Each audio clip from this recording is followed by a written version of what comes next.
Welcome to the GRG Podcast, the place for all your gaming news, plus hot topics of the week.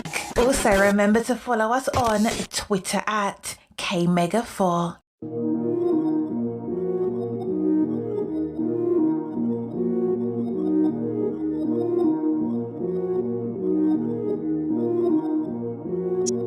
Yeah, I'm all in. Brody on the line, I'm tapping in. God out here pulling the strings for me.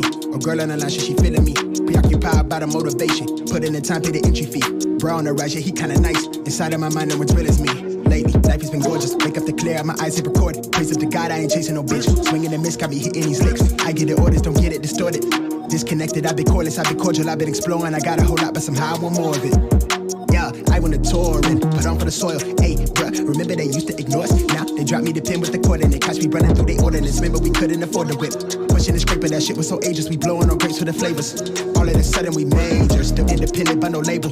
For now I'm going hard enough that the streams will lead to a house by the beach. All of this done with the speech. Filling my pockets for now, for later. I want the picket for some sign of the neighbors. I used to skip out on the payments. Nowadays I tax for the labor.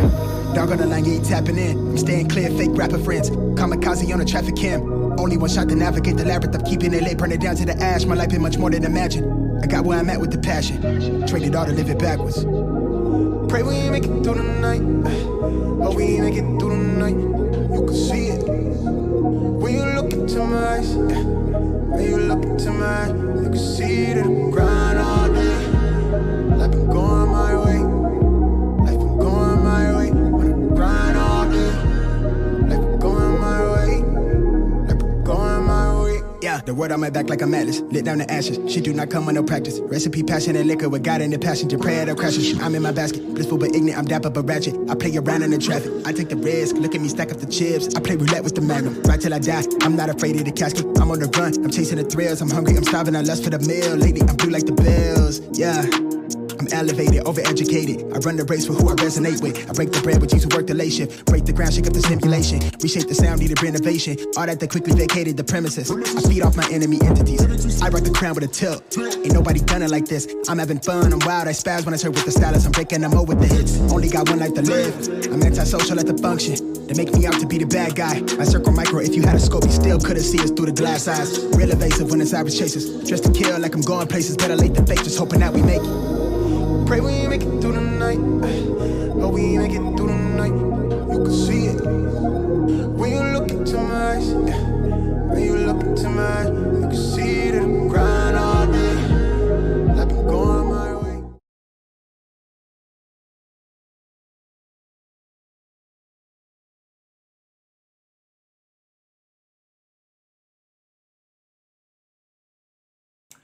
What's up, everybody? We are live. The GRG podcast is in full effect. I know Rain is over here was just saying, bro, you just sound like you got that energy. Are you ready? But man, right when I hit that button, we are live. And there we go. What's happening, everybody? Thank you for coming by. Do not forget to share this out. Please do that. Hit that like button. Hit that damn subscribe button. Let's make this move to 4,000. That's what we need to do. I want to get to 4,000 before the end of the year. Let's do that. Can we do that? Can we do that, ladies and gentlemen? We could do that. So let's do it. Yeah, let's try that. But anyway, without further ado, let's go on to the panel. We got a guest, really not a guest, a person that I kind of known for a little while in the gaming streets, and you know, he talks a lot of trash. This person always is talking about stuff about my wife. It's just disrespectful. You know what I'm saying? When I never say anything about his lovely family, never. Oh, that's some bullshit. Especially when his wife leaves my house. Anyway, what's going on with your predator? I don't even know how to respond to that right now. I was caught off guard with that one. You knew I was going to do that it. shit in a while, so I'm gonna be nice to them. I'm on your show. Yeah, man. You're gonna be a good boy. Talk to you yesterday, man. Yeah, I do. Good boy. Oh, that's cool, man. He's just mad because his wife stars my OnlyFans video. Wow. Oh my God. I did see some charges, but you know, I thought that was because of, you know, that three love in action. But anyway, go ahead. I ain't got nothing. Lord. I'm done with you.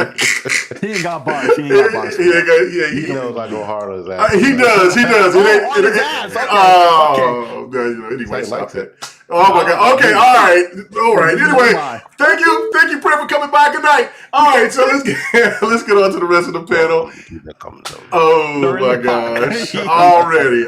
Turn it up. Anyway, man, good friend Fred, man. We, another light-skinned brother on the scene, man. I can't get away from him. But anyway, together, man. we do. So instead of calling ourselves GRG, we need to be calling ourselves the Barges. I think that's what we need to be calling. Oh no! I am not Chico.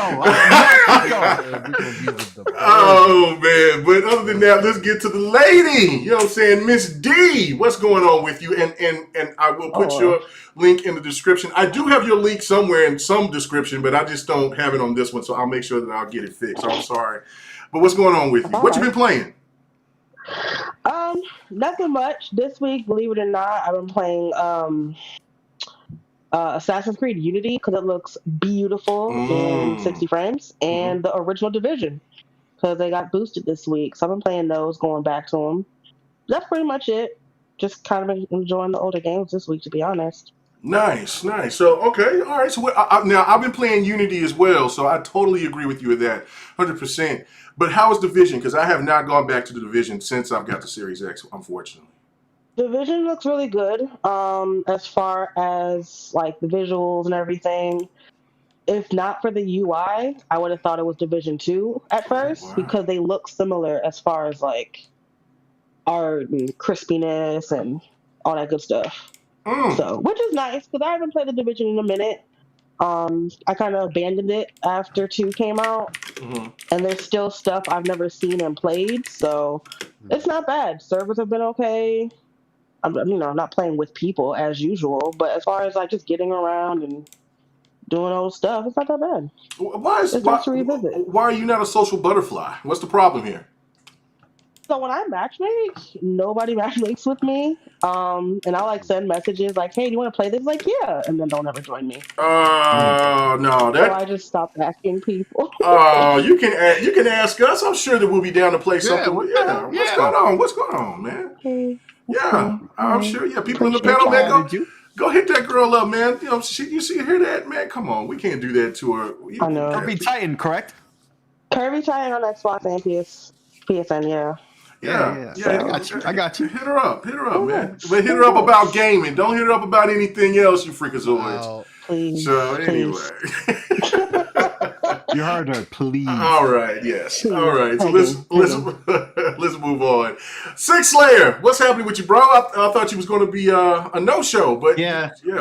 Plans change, but nice. I'm still here, and that beat got me real hyped. I was starting to pot there a little bit there with you and Predator, but man, it's been a good week for gaming. But I've been doing a different type of gaming. As I said, I got the Oculus Quest 2, and I'm in, my VR world. I'm achieving my dreams of being Maverick and Top Gun. Ace fighter pilot, and then the next thing I know, I'm in Swarm. I'm swarming around with, on platforms and stuff. Like Spider-Man with guns.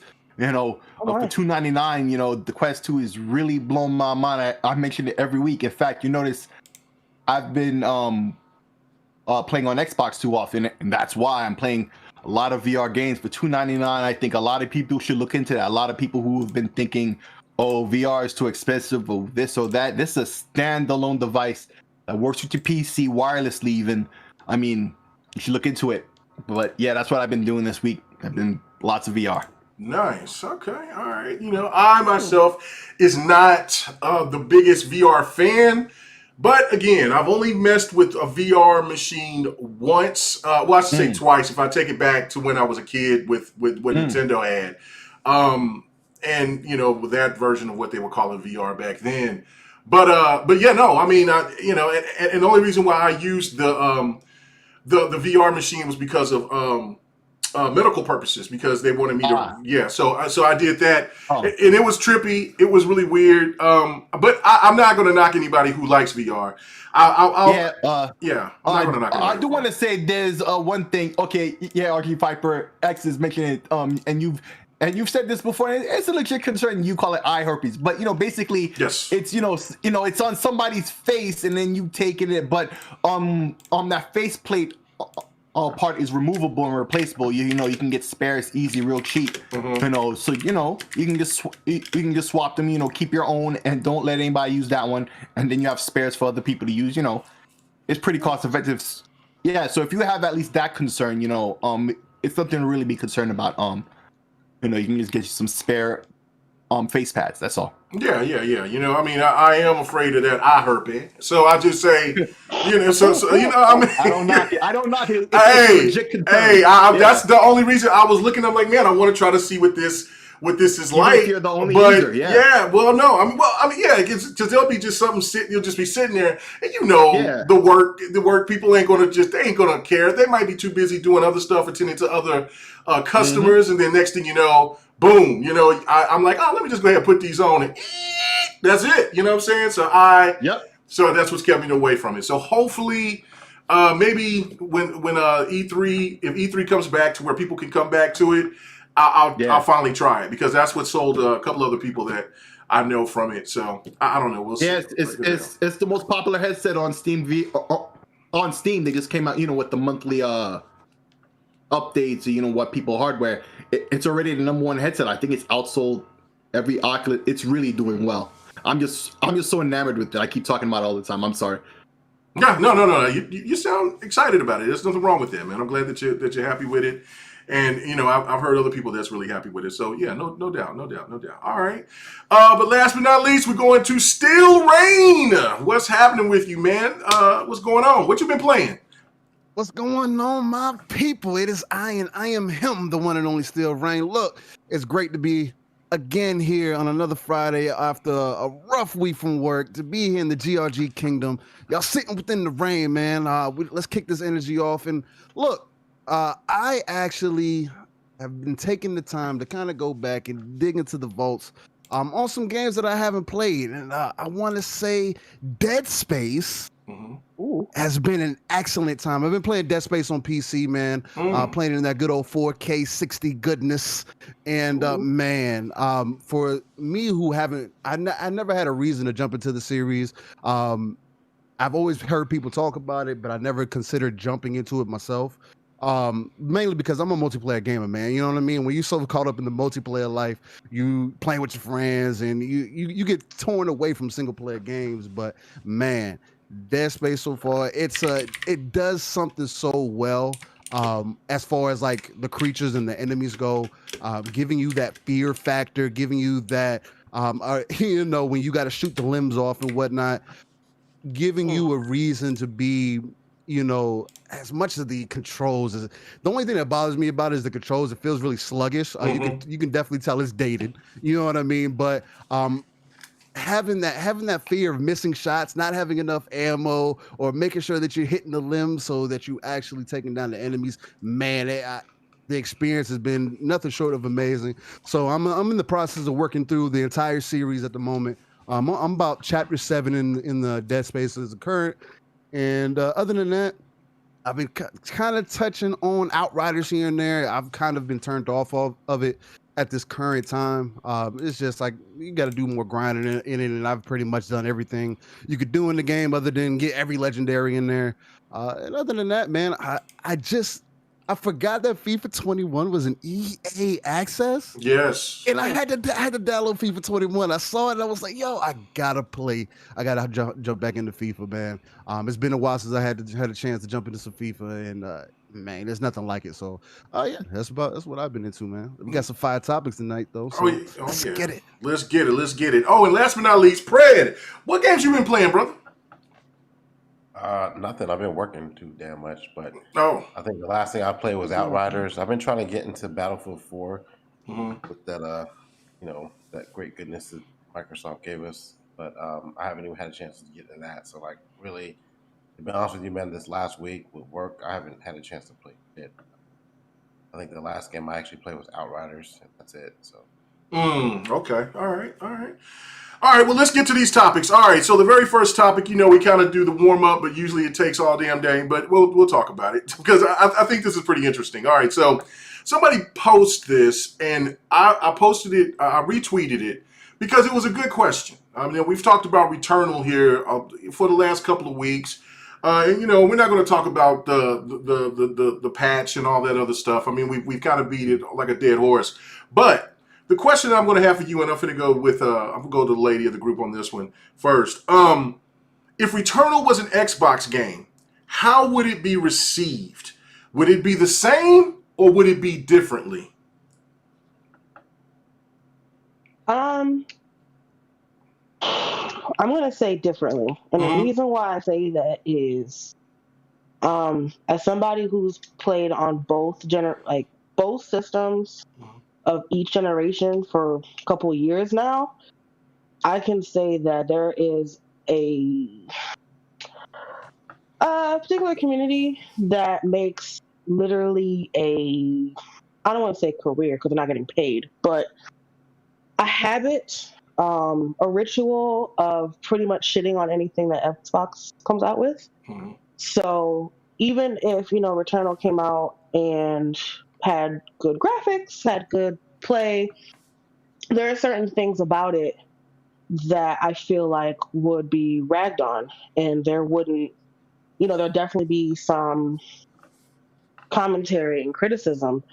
I don't know if it's true or accurate. I'm not an expert, but I even heard with it, and somebody correct me, please, that Returnal, like when you play it, the system is locked to it. Like you can't play anything else. You can't go to other apps. You cannot turn the system completely off. You can only do like power saving mode, things like that. And I'm just like, if this was on a different system, you wouldn't hear like the end of it. It's like any kind of ammunition that people that, engage in console wars can get, they're going to take it and run with it.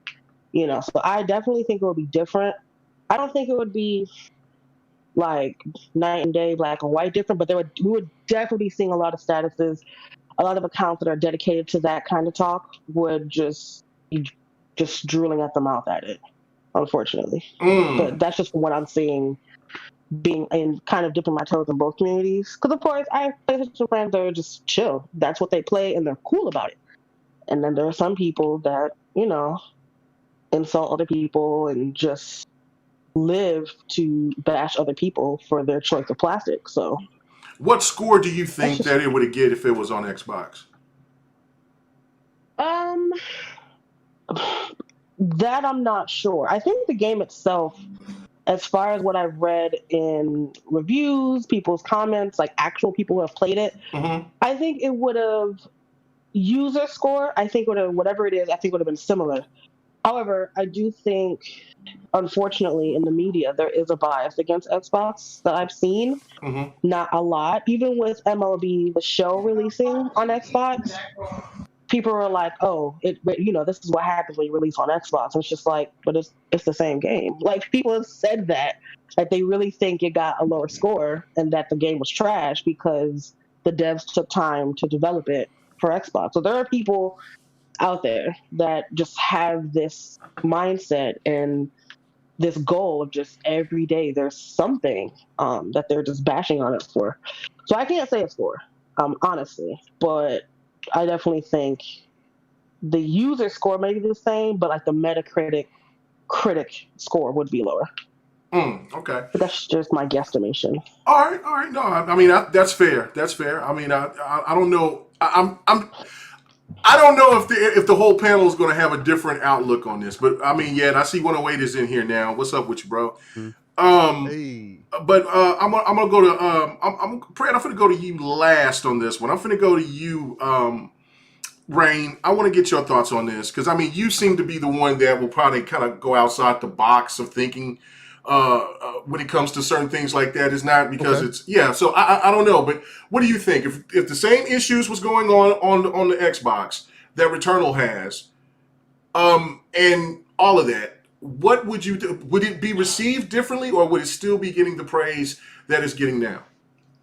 With the amount of smoke that Xbox constantly gets just because of PlayStation being an already established brand, I mean, we already know how that's going to go. I mean, we see it with every other game that comes out. Again, like D was using the example with MLB, and it's because they had to. This is the first time ever them porting to a different console, so of course it's not going to be on point, you know what I'm saying? It's not going to be frame for frame exact, but look at the game itself anyway. For the first time in them porting that game over, it's still on par. You know what I mean? There's this stigma with Xbox games just because of the last decade, the kind of games that have come out. And again, it's such an objective thing anyway. You know what I mean? For me, would Returnal have gotten more smoke? Yeah, of course it would have, because it would have just added on to the already antagonize to the people who are already antagonizing, and using it for console wars anyway, because they have to defend their purchase price. They have to defend their purchases in their piece of plastic, and that's just how it is. When you spend money in an environment in your platform, you feel tied to it. And that's anybody. But people are so like, oh, you're not getting what you should be getting on the Xbox side, and they use Metacritic and what everybody else is telling them other than how they feel about games to dictate what's a good game or not.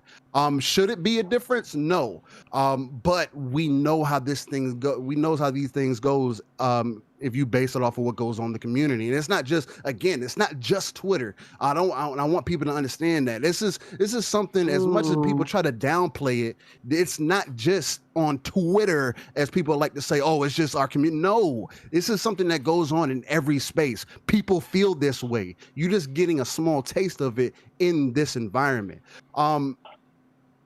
Returnal itself, from my understanding, D, is that yes, if you're going to play that game, then you have to play that game. If you go to anything else, you're losing your progress. But there are what is called quote unquote checkpoints.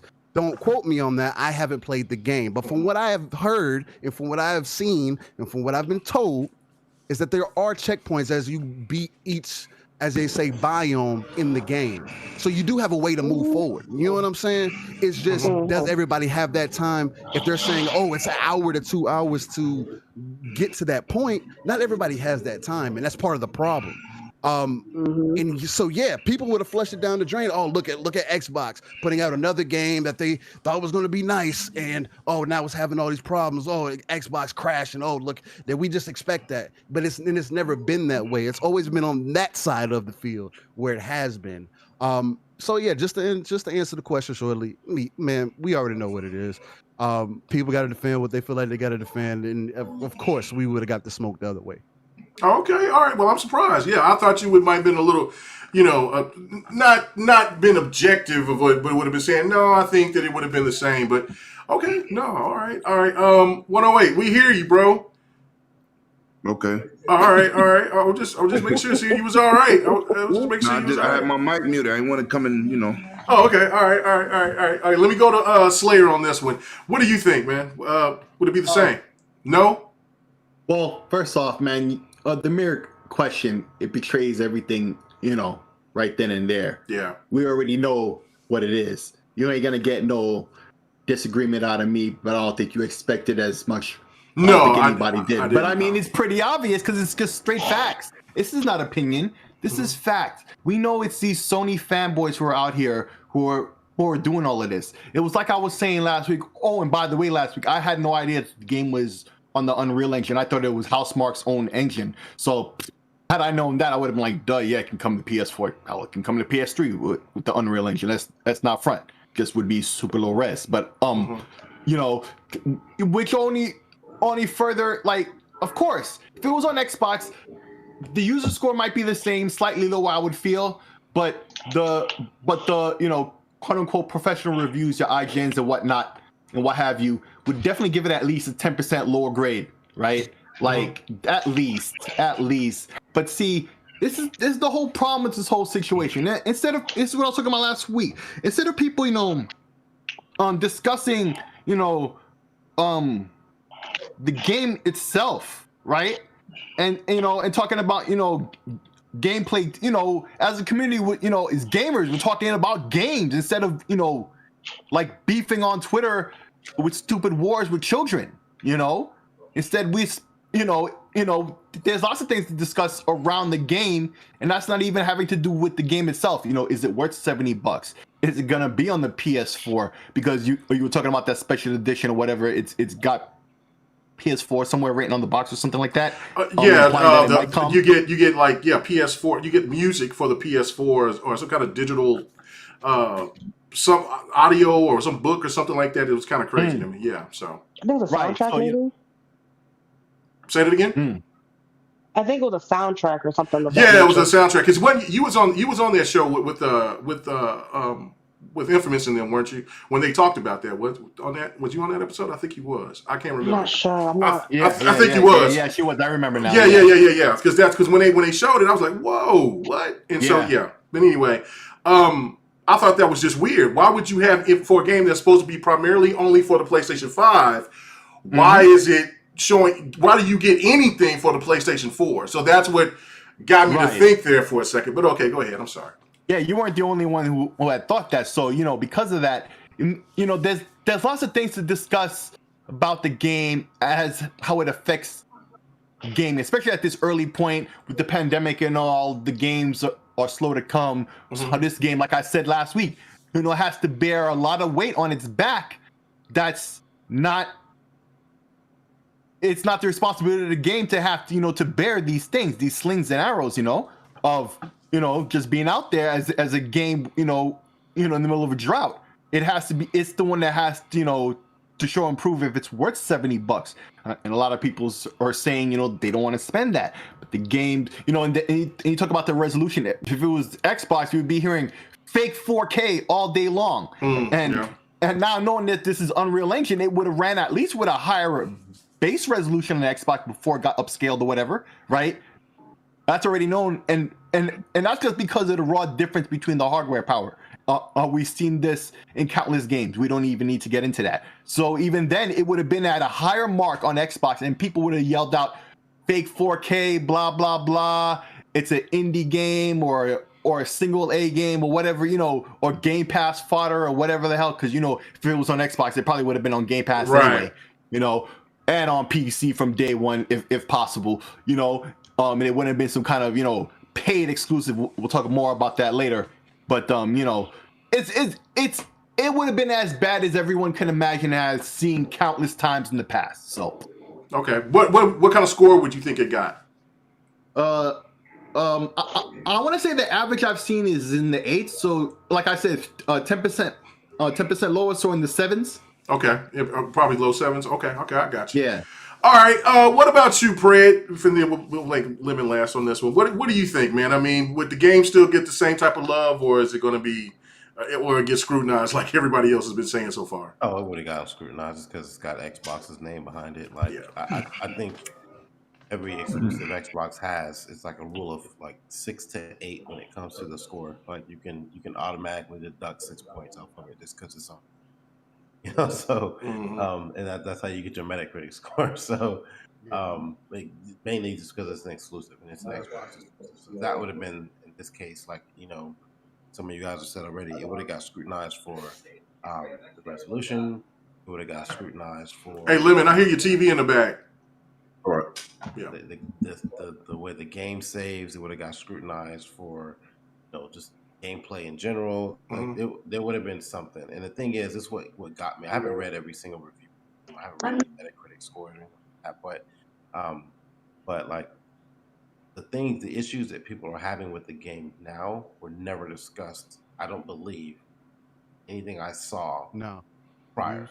No. It had this been an Xbox game, it sure as shit would have been scrutinized and discussed. Definitely. Game. Like so, and so that would have automatically deterred people from buying the game. Like, and, some people, they're kind of fickle. They'll be like, "Oh, well, this is what's going on. I'm not buying it." And I see a lot of media doing that with an Xbox game. They put all the negative out there, right? And it kind of sways people's opinion on buying a game or pre-ordering it or or even just picking it up because they want to see the reviews first and see how other people play. Whereas if it's a Sony game, you don't hear that kind of stuff, right? Like all these issues that people are having with this game right now, like those are issues that were probably going on when they were reviewing the game in the first place. But I don't remember seeing any reviews talking about that kind of shit. Nah, because it weren't. We didn't hear about those things until after the game came out, and they're still trying to fix them now. So I can get server issues. I can understand that. Yeah, after all the podcasts too. Core gameplay mechanics though, like that's like something that should be talked about in the review. And I don't remember hearing anything about any review on any media that I saw about the game save portion of it. The other issues that like none of that shit was out. None of it was out. So not saying the game's bad. The game's made the way it is for a reason. But I think some people expected this game to be a little different than what it is. They didn't know it was as hard as it was, or have issues. All you heard was, "Oh man, Returnal's great," but they didn't say like, "Oh man, Returnal is great," but like you got to do this much before you're gonna lose your saves. You're gonna lose this. You're gonna lose that. Like it doesn't work. Like that was never discussed until after it came out. A lot of people kind of fell in that trap. So definitely, like this was the Xbox game, and all those issues were going on and continuously going on. Xbox got scrutinized for a fucking still image of Craig. True. And so, like, they'll definitely get scrutinized for if it's something like big facts, like core gameplay shit. So, yeah. All right. I just want to piggyback off of that real quick. Yeah. I don't know if you guys saw it. I think somebody retweeted it because I don't follow the devs, but at some point, and I feel bad for people that bought it. Like y'all know, I got empathy. Oh yeah, no doubt. The devs were like, "Hey, you guys, so until you get this patch, do not play the game." And people were in the replies pissed, like, "Okay, what if I didn't see this tweet? What if I'm not on Twitter, period? You're literally telling me that if I don't get this patch, that I shouldn't play your game because it can clear, do whatever to my game save." And people were really upset about it. And I was just like, you know what, that's fair. Like, imagine Square Enix was like, "Hey, you guys, don't play Outrider for a couple hours until you get the patch." But I'm at work all day. Like, I'm not checking Twitter to see that the devs are telling me what's going on with the patch. So I think the patch came out to mostly everybody, but I think the day that I saw that, either yesterday or the day before. No, it comes out tomorrow. The patch come out tomorrow. Patch come out tomorrow? Yeah. Wow. Okay. So, yeah, they did a tweet that was like, "Don't play it until you get the patch." And I was like, I'd be kind of mad. Because, you get a new game, you're hyped for it, you're getting in deep.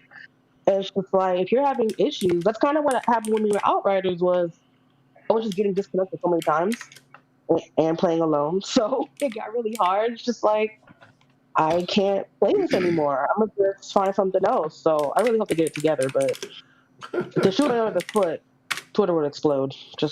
Oh yeah, no doubt about it. Yeah, I just wanted to pick it. Well, hold on. Let me get to Viper right fast because he says he's got to go on a date. So let me give a big shout out to RG Viper X. He says headset refund and stop typing. My bad, bro. I do. Yeah, the thing is right there. But I'm just trying to hit people up on that stuff. But yeah, man, congratulations on your date, man. I hope you you know what I'm saying? I hope you, vaccinated. You got everything popping and everything's doing all right. You know what I'm saying? So, and yes, you know how YouTube works. It takes a little while before YouTube gives you that bread. But yes, thank you so much for, and I will definitely have the new headsets. And so I won't sound like I'm in a garage or whatever I sound like right now.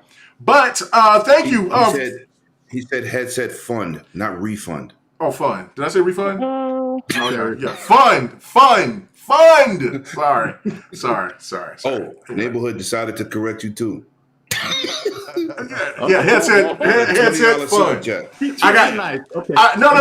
I got a refund on my mind because I have not got my money back on Amazon. And before I start the show, for this little thing that I bought, and I was just thinking about that before I started the show, and so I had a refund on my mind. I apologize about that. Yes, funds.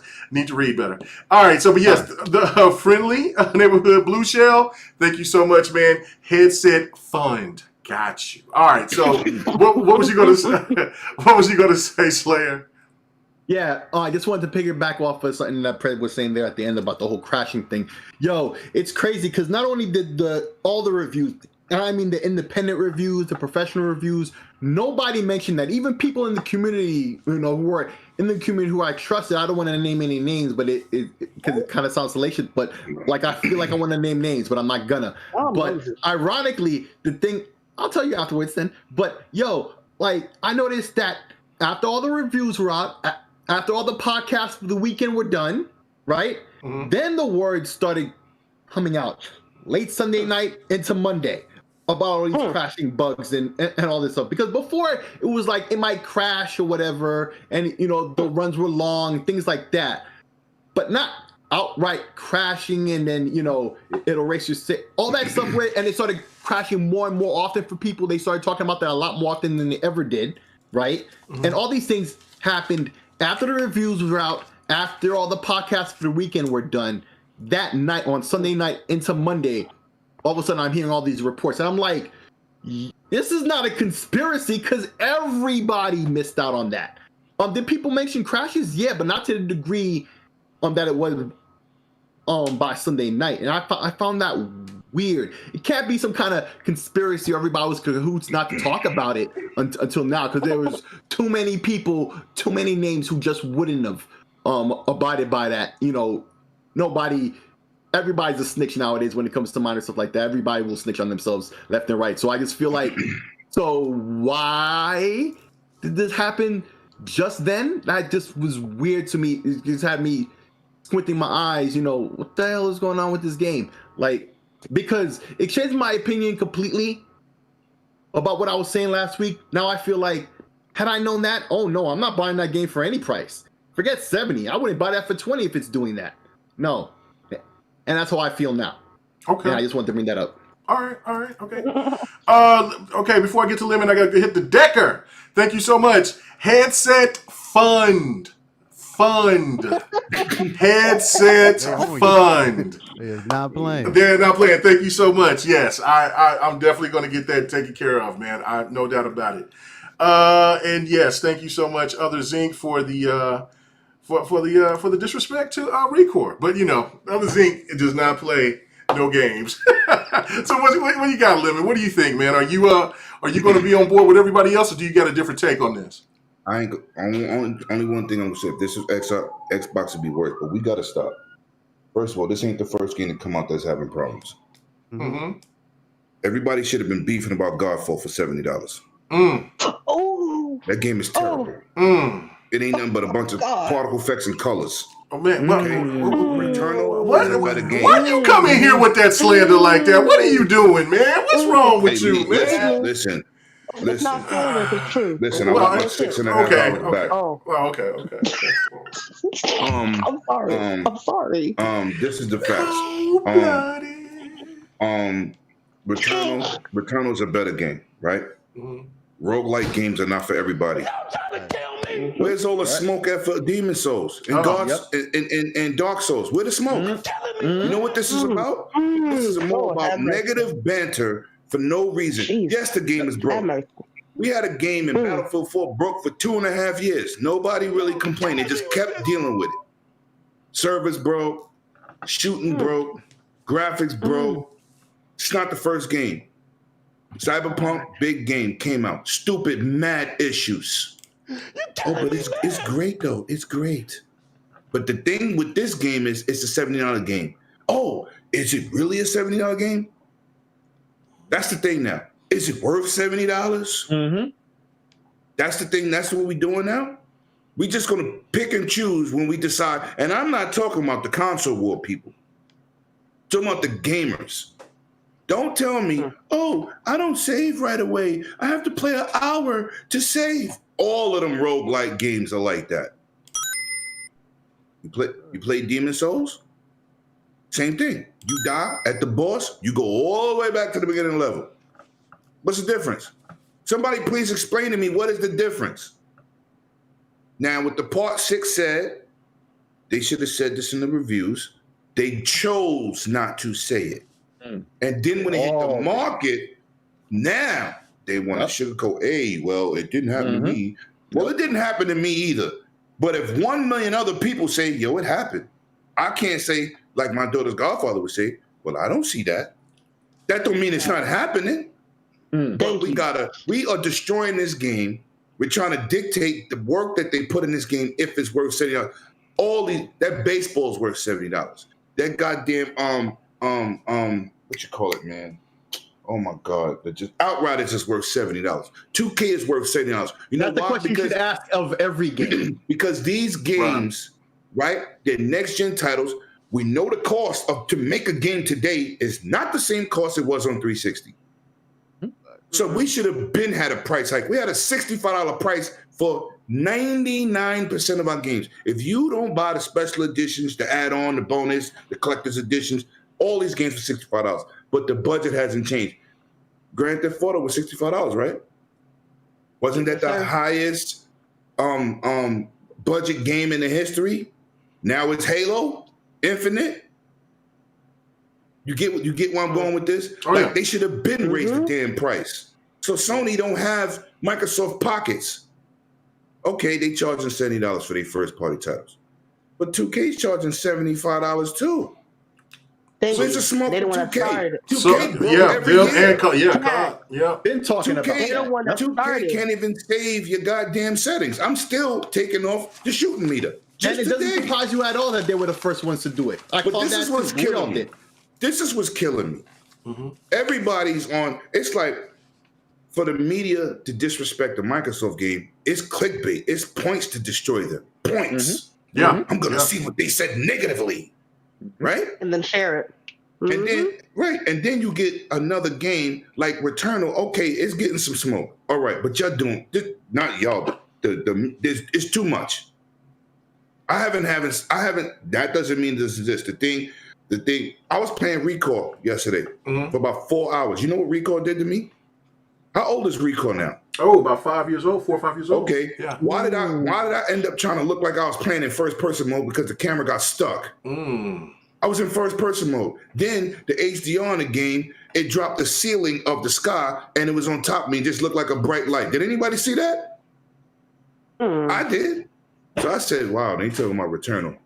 They pick and choose what they want to put in the hype train for what's popular that week. The devs said, do not play that game with the new patch because it will erase your old patch. Uninstall a game and keep playing with the first patch. That's what they said. They didn't say don't play the game. They said don't play the game under that patch. Erase it, re-download it, play with the old patch till we get the new patch out to make some corrections. That's what they said. But wherever you probably read that says, they probably twisted the words because they did not say do not play the game until we release the patch. Professionals for you. They did not say that. But I saw that running around Twitter. I said, oh, here we go. They did it on the 5th. It says, so to be safe, don't start the game before the upcoming patch is available and downloaded. But under the old patch. I mean, the new patch that would erase everything. Don't use that new patch. But they're not, they said don't start the game before the upcoming patch is available and downloaded. So I guess before the new patch comes out, do not start the game. You start I'm looking at patch, it's game over.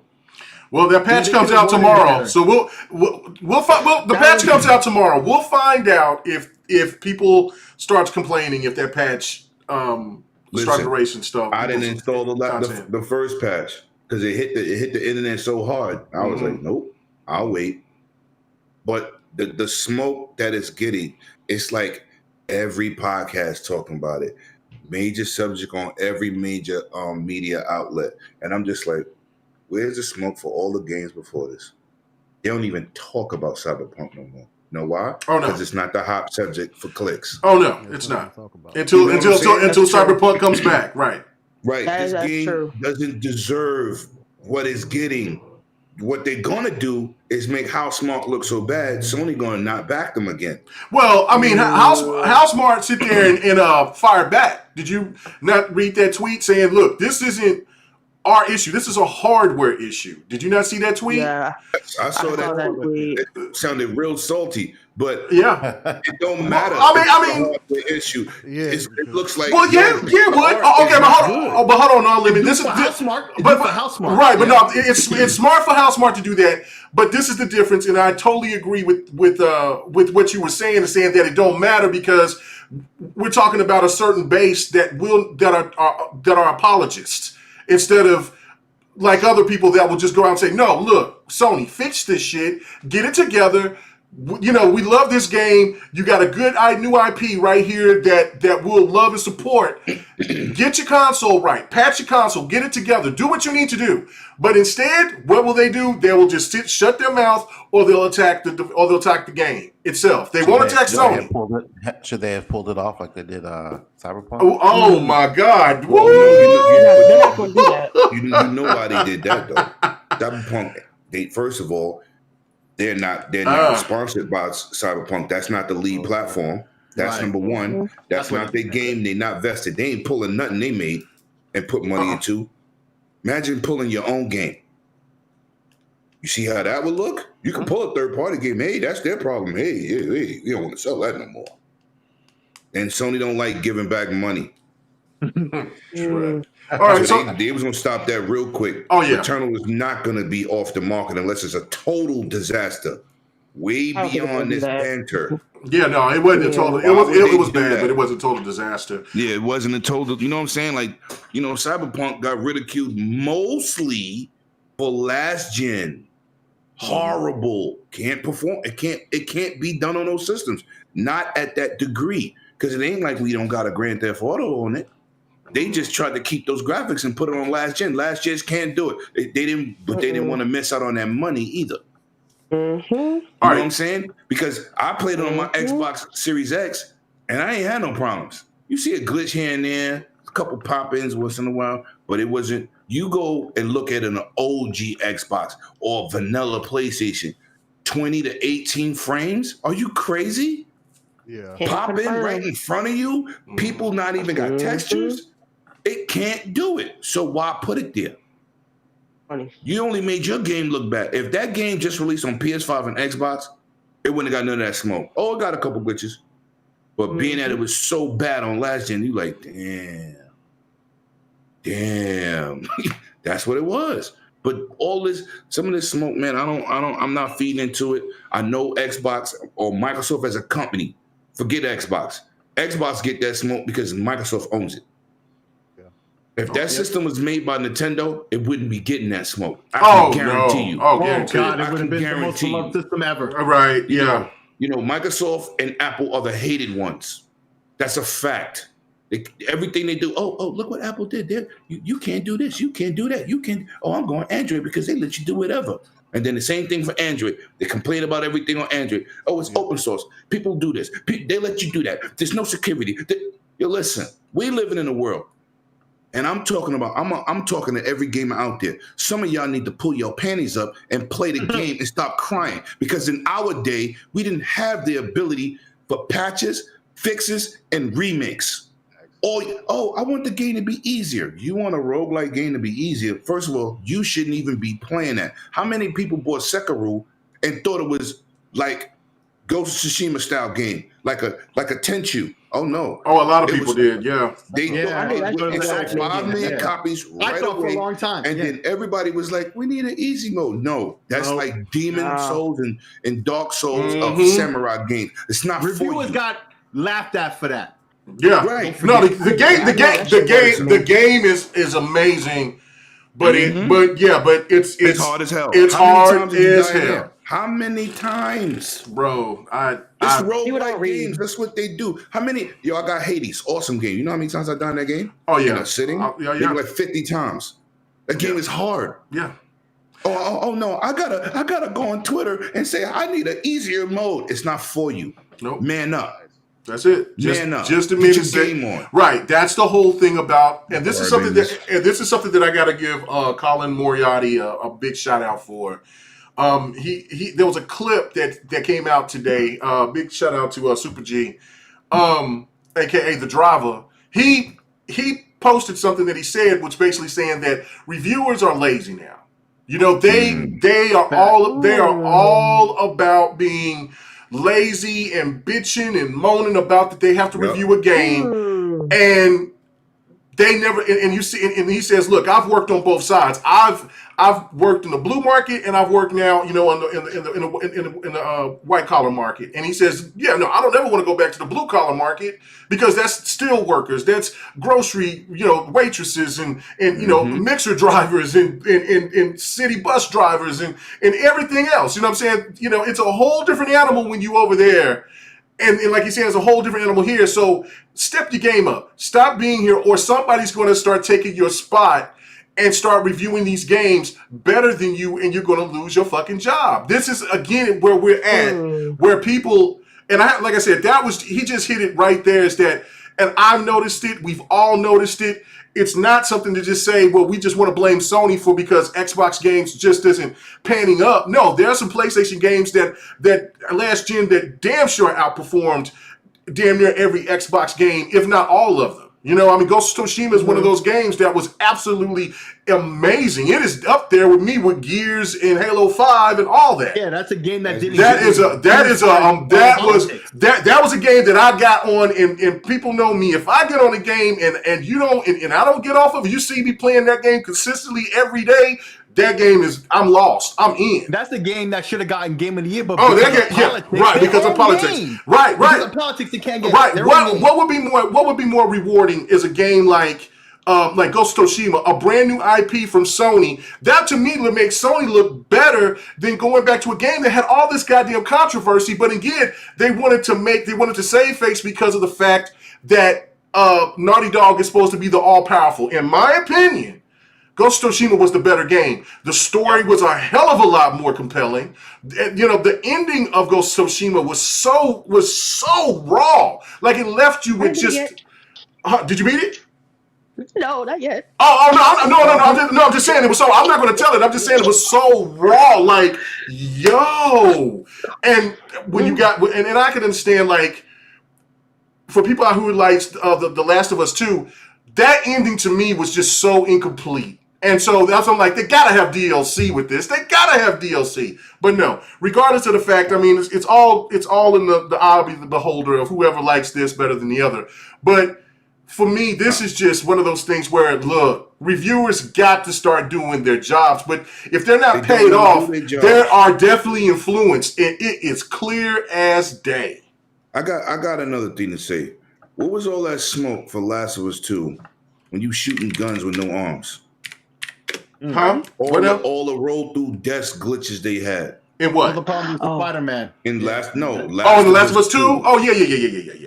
Okay, because look. What's that other game with the zombies? Oh my God, I own it.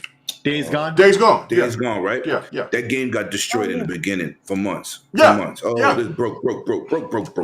Don't bite. Okay.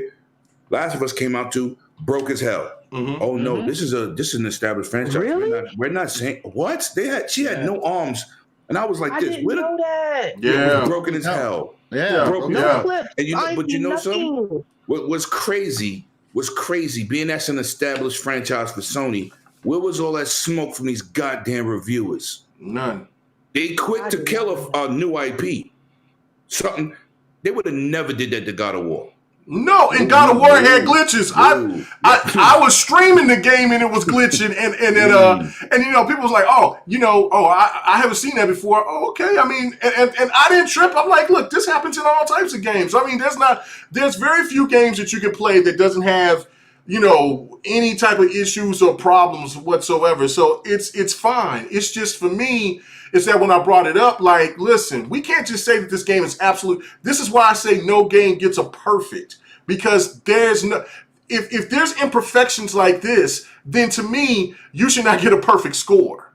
You know what I'm saying? Humans are not perfect, so therefore there should not be a game that gets a perfect score. 9.5, 9.7, I got you. But a 10, and then multiple 10s, and then on the other side, a game could get multiple zeros. There's not a game that deserves a 0. There's been some badass games out there, but there's been no game that I've ever played. Even that damn motorcycle game that I got on the 360, that was one of the worst games I've ever played in my life. That game still, it should have been a 20, but it wasn't a 0 because it still had something. So I don't know, man.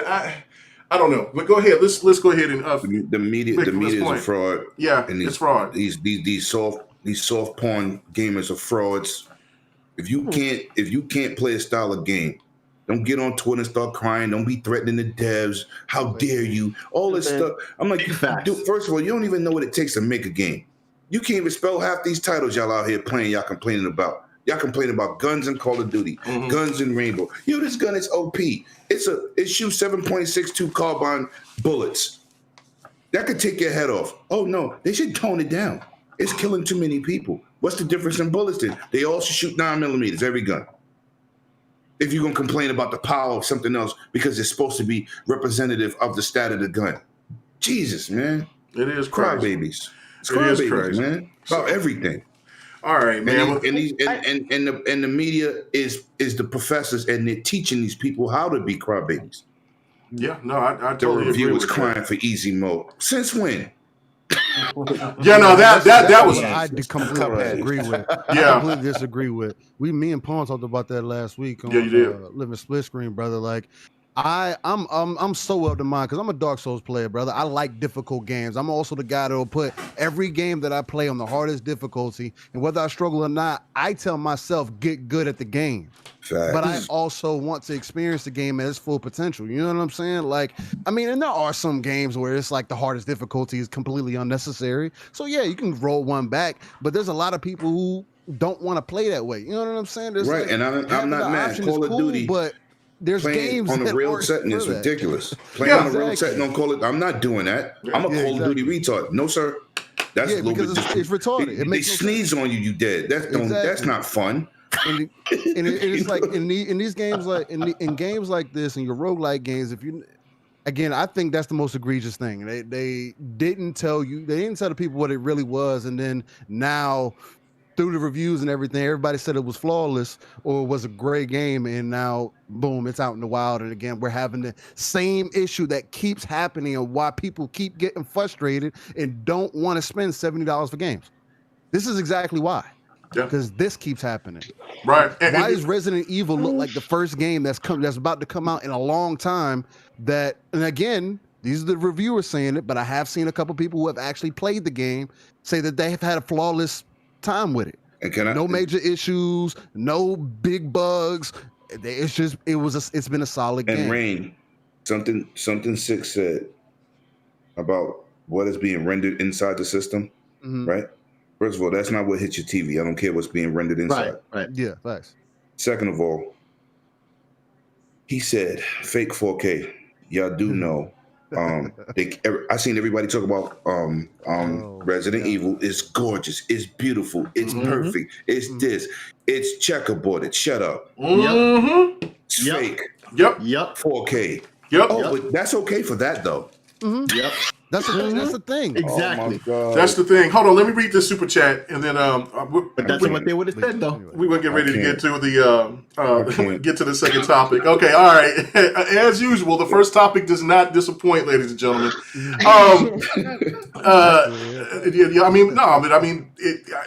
I just thought it was a very interesting point. But anyway, the Friendly Neighborhood Blue Shell, thank you so much again, brother, man, thank you for the support. He said, with the amount of money game companies make on microtransactions, I firmly disagree about raising game prices. Yeah. Don't give game companies excuses. Now, listen, I'm on the fence. Me and Fonzarelli has gone back and forth on this, and I don't know if you're going to agree with me or disagree with me on the panel, but this is my take on it.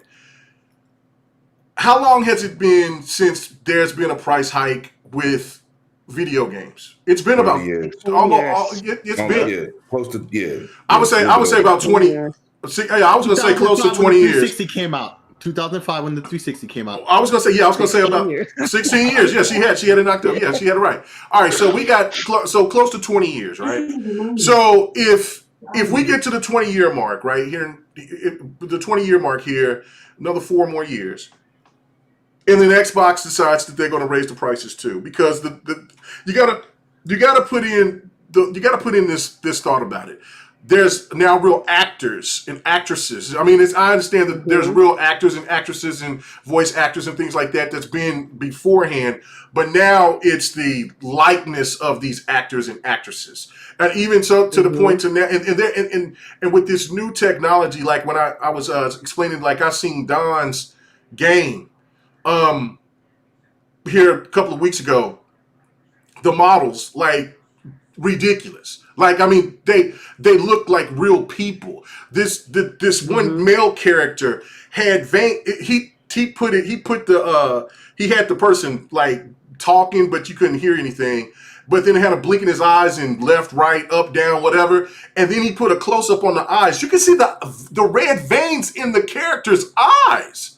Like that's what kind of technology that people are working with now. And then also you got to think about the acting, the marketing, all of that. Everything is going up. We got mocap, all that. You got big game budgets that's up there with big movie budgets because they're almost now about to use the same damn technology almost. So again, I'm not tripping if the game goes up by $10, but it's the type of game. It's the type, exactly. It's the type of game, and not every game should be $70. You give me Gear 6, if Halo Infinite, if they said Halo Infinite was going to be $70, I'm with that. And then you got the option of Game Pass where you don't have to pay the $70. You could just buy the DLC all you like because that game is never going to leave as long as you got that subscription. For you. Yeah. Was you at the press conference with me when Keanu walked out on stage? No, I wasn't at that part. I was at the other stuff. Yeah. No, I wasn't at that. No. I was like 5 rows back. Mm-hmm. Everybody in that crowd went retarded when he walked out on that stage. Mm-hmm. I couldn't even hear myself think. But I bet you this. Not one person in that damn crowd said, how much did he charge them to be in that game? Right. Not one person. Right. You want these people in those games. And he did a hell of a job at that role.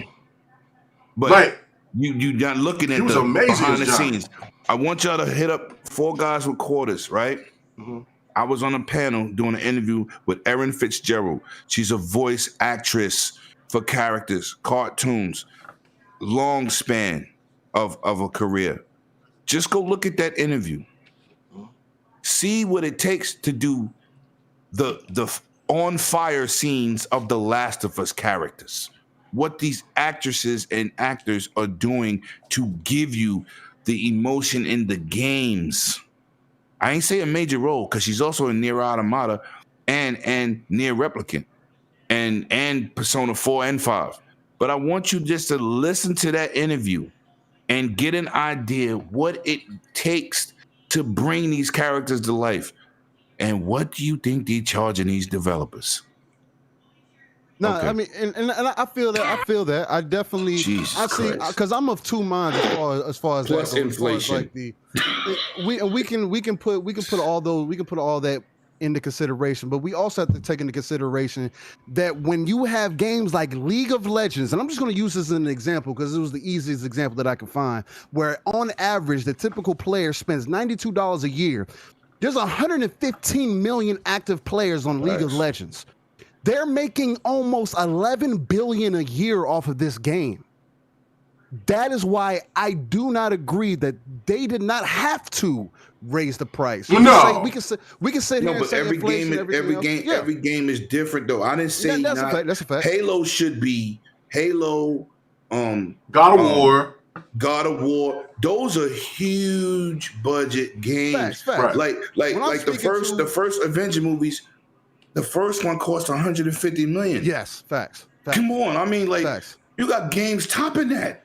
Facts. No, that's a fact. But when I'm getting at, my point with it is because you have people who are like, oh, they're really justifying the price hike and everything else, and not realizing the money that is being made behind the scenes that y'all are not seeing. That's and true. It's I agree easy with that to just also. take a game like League of Legends, again, who has an active player base. You can Google this. I just did it. But bro, 115 that's the million, they're biggest making game 10 on billion. PC. Yes. The average Right, but developer because is it's not game. making That's that. not including 2K. That's not including FIFA. That's not including what other Modern 2K Warfare. made one year It's like- $14 billion, and they gave the NBA a $1.1 billion 5-year deal. They made all that money and then some with the one game release after that contract. No, and that's a fact. My whole, yeah, exactly. But my whole point with it is, it's like it's bigger than what people are trying to make it seem like. It's and that's why I'm of two minds, because I understand it, brother. Like, but that's why what Microsoft is doing is so important. You know what I mean? Because they're showing you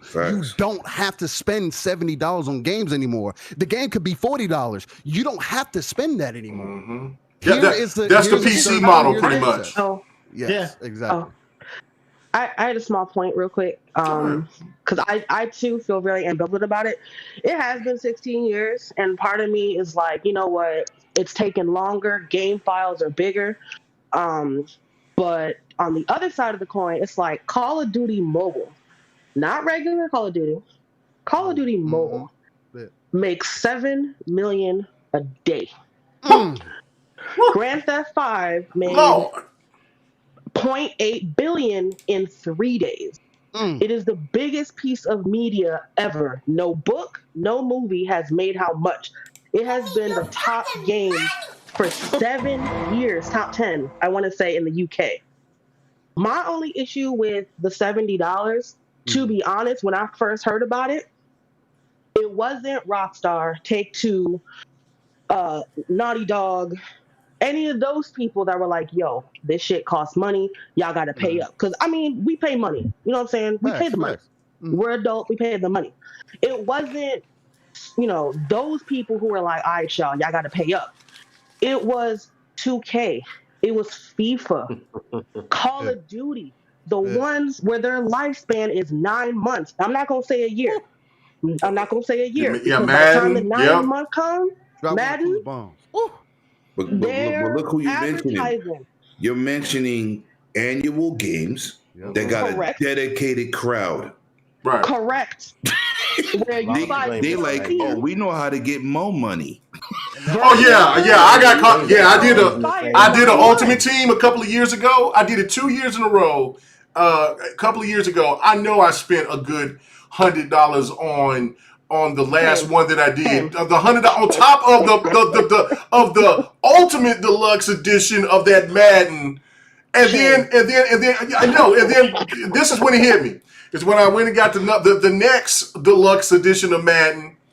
I sure have played it, and I was like, oh man, I'm gonna jump on Ultimate Team, man. I'm like, I know, man. I bought so many of these packs, man. I played so many of these games.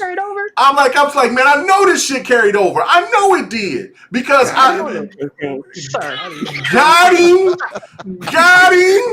I said, yo, never again. That's why I stay away from the park. That's why I stay away from the park and everything, 2K. Give me the season. I'll play GM mode. I'm straight. And I'll play some games online. That's it. You ain't getting me. They're milking people, and I wish people would just free themselves from the shackles. Oh, man, people want to cross you up for $5.99. People want to cross you up heavy for $5.99. No, I love Overwatch. I got a boy that spends $700 in skins. Please, Fortnite in skins. Fortnite's the same way. Yeah, Fortnite's the same way. You know what? I'm guilty of that. I bought Blade, Kratos, I feel that. Master Chief. Easy. My boy Core got. Well, he'll play them, but I know he bought some stuff. But just think about the kids who play Fortnite and how much you got to spend. How much your kid you gonna buy the shit for your kids, especially if you get. Oh man, I got all of them. Yo, Rain, they got me. They got but us. that's what I'm saying. They can give Fortnite is the biggest. That's why I hate it so much. Fortnite is the biggest example of how you could put a free game out and make nothing but profit off of that game, and somehow Epic is still in the negative heavy. You hear Fred in the background laughing because he knows his kids got his ass too. He knows it. They got you every other week. Yo, can I get some V-Bucks? Man, yo, it's really been an hour on one topic. We really should move on. Bro, it has been it's been a true. Just one topic though, Sick. We went one topic and then we kind of we went to like covering a whole bunch of stuff, but yeah. We kind of went, but all right. But let's move on. So I'll get back to number 2, but we need to get into number 3 for sure, really heavy, because I can't wait to hear what everybody has to say about Halo. I know this is Fred's favorite, but this is not going into the lore. So Fred, you don't have to worry about that. But this is about what this dev said. Okay, former dev claims Halo Infinite will be great, but not groundbreaking. I mean, he kind of said it in a different way. But he said thoughts, and what's your guys' thoughts? And does this make you nervous about Halo Infinite coming forward? I'm going to go to our guest, Predator. What do you think, man? Are you a little skeptical about Halo after what this dev said? Damn guess. I know, but still, you know what I'm saying? But guess what? That's some fraudery. I highlighted his name when I posted it, man. So you know what I'm saying? I mean, I know he comes into the house. Is he a guest on Next? Yeah, he's a guest on Next. No, he ain't no goddamn guest on Next. Go ahead. Go ahead, Fred. I'm sorry, I'm clowning. So, you know, I love Halo. I'm not into it like Xbox and yourself, but like, I mean, I play the game. I play some multiplayer and I'm good, you know, and like the lore to me, like I'm going to play it regardless if someone thinks it sucks or not, because I love playing Halo. I've always played it. Like, you know, when it comes out, it's like a ritual. Buy it, play it, have fun with it, and move on. You know, but I don't know where these comments are coming from. It seems like every time Xbox has a game that's coming out, like there's always some developer coming out of nowhere talking shit. You know, like I don't understand why they do that. Like, I mean, the game is gonna sell like gangbusters, so it don't even fucking matter what this guy says. But you know, I do think it's gonna be a controversy with the game. I mean, like just because of the way they came out with you know the whole Craig shit, you know, when they displayed it a couple of years ago, last year, whatever. So like that already has put it in a negative limelight for some people. And now you got people commenting, you know, saying it's not going to be that good. It's going to be okay, but it's like you're downplaying it and you're making it sound like it's mediocre already from the start, and that's not true. That's not fair. You know, let the game come out and let it speak for itself. But I don't know. It's like I'm not worried because I mean, this is like one of the best-selling games out there. So like, what fan? Even if you're not a fan of Microsoft, you know, PC guys are gonna pick this shit up. Xbox guys are gonna pick this shit up. The attachment rate for this game is gonna be a gangbuster. It's gonna be off the chain. So like, everybody who has an Xbox is gonna get Halo. Just like everybody has a Nintendo is gonna get fucking Zelda. You know, so like Mario, I don't see like what his angle was for saying this now. You know what I'm saying? People need attention. Yeah, true. Exactly. Clout. Yeah, you're right. But let me keep myself relevant. Yeah, why now? Why mention this now? I mean, do you still work for them? Are you pissed off because you don't work there anymore? Like they were like, and so like you have to put that into it, and like your thought process too. Like, why is this guy doing it? And like you guys said, yeah, for clicks, whatever. But like, you know, don't downplay the game you're working on just because you can get pissed off just because they let you go, you move on to another project. Like, I mean, let the game come out. I already know there's going to be controversy. There's always, you know, with the Halo community, there's always people who like the changes, and there's always people who hate the changes. You know, and that's always going to be a thing. And I remember, y'all know I'm a huge Ghost Recon fan. When they changed some of the mechanics in Ghost Recon from like, I think it was Future Soldier to like to what it is now. Like, I like that single player, but for the multiplayer, no, thank you. Yeah, like the community, exactly. The community is like torn, you know. So like, but guess what? We all did. We all played that motherfucker. Like the ones that the hardcore guys that had problems with it still played the game and still ended up loving it. I think I hated Future Soldier when it came out. I love Graw. I love the That's what 108 started, baby. Yep. And then when they came out with that one, I was like, man, I can't stand this game. But I played the fuck out of it. Like, and so like, and even though people are gonna down it, they're gonna talk shit about it, they're still gonna fucking play it and then get attached to it. Just like we do every year with Call of Duty. It's like everybody does with Battlefield. Everybody does with all these games. We're gonna play it. Yeah, 2K. Madden. Yeah, we're gonna complain about it, but we're gonna buy it. We're gonna play it, and we're gonna learn to love it. And then next year, when the next one comes out, they're gonna be like, "Why we change this? I hate this." And then we'll play it, we'll love it, and we'll just go through this cycle every year. You know, so like, I'm not worried about the news comments. I don't think it's gonna affect the game at all. It's just like, you know, it's gonna be a blip on the radar for a couple of days, and you know, once Microsoft puts out some more footage and we get the game in our hands, we'll make the decision of the game. Not some talking about it. Oh wow. All right, I got you. All right. Let me go ahead and get to Lemetius from the Zeus. Favorite game. Yeah. I'm killing everybody. I'm cutting off ears and making chains with them. Gonna be my piece. I don't care what nobody say about Halo. No game on one single platform generates that type of money on console. Nope. Call of Duty's on 3 platforms. More than that, 4 or 5. Oh, yeah. I forgot about Stadia. They're on Stadia. I mean, you got mobile, you got PC, you got PlayStation. That's the only first-person game to even compete with the Almighty One. Right. Okay. Listen, man. Oh, I got some. I forgot I put some COD action on here for you, Fred. Yeah. Look at me how I smoke these fools. And you want to wait? All right. It's like. Well, let me say this right now. Call of Duty this year, World War II, you won't see me on it. I'm not supporting it. Oh, no, I'm not. Yeah, I'm done. I'm done with that. I'm ready. I'm done. I'm done. You can't go every year. Korea, I'm with it. Korea or Vietnam, I'm with it. Those hasn't been touched that much. Yeah. Listen, to your Ghost Recon point, Breaking Point was garbage. What? Watch your mouth. Watch your mouth. No, but you're not a Ghost Recon player like me. What you talking about? I beat the game. I beat the game. No. Beating a game. 300 hours. Listen, being down in the trenches, killing fools. No, you don't understand. But you're not part of that hardcore community. I know. I just told you. And I'm just saying, it's not a discredit to you. What I'm saying is, no, it's a different type of game. Yeah. So right. I erased it. Pred, I didn't play it. I'm done.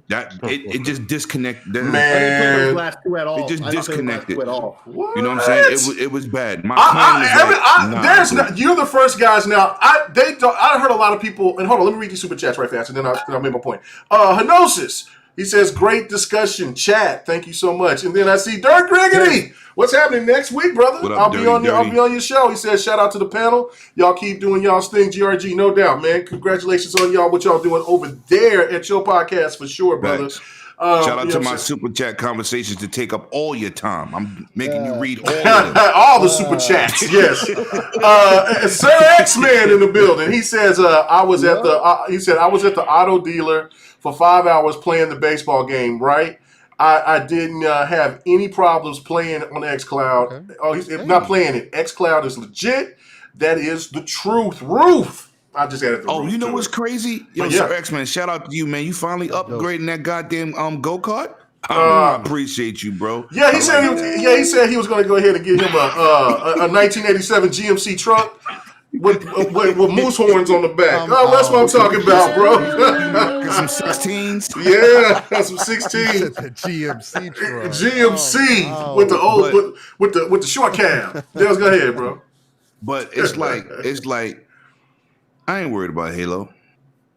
I ain't never worried about Halo.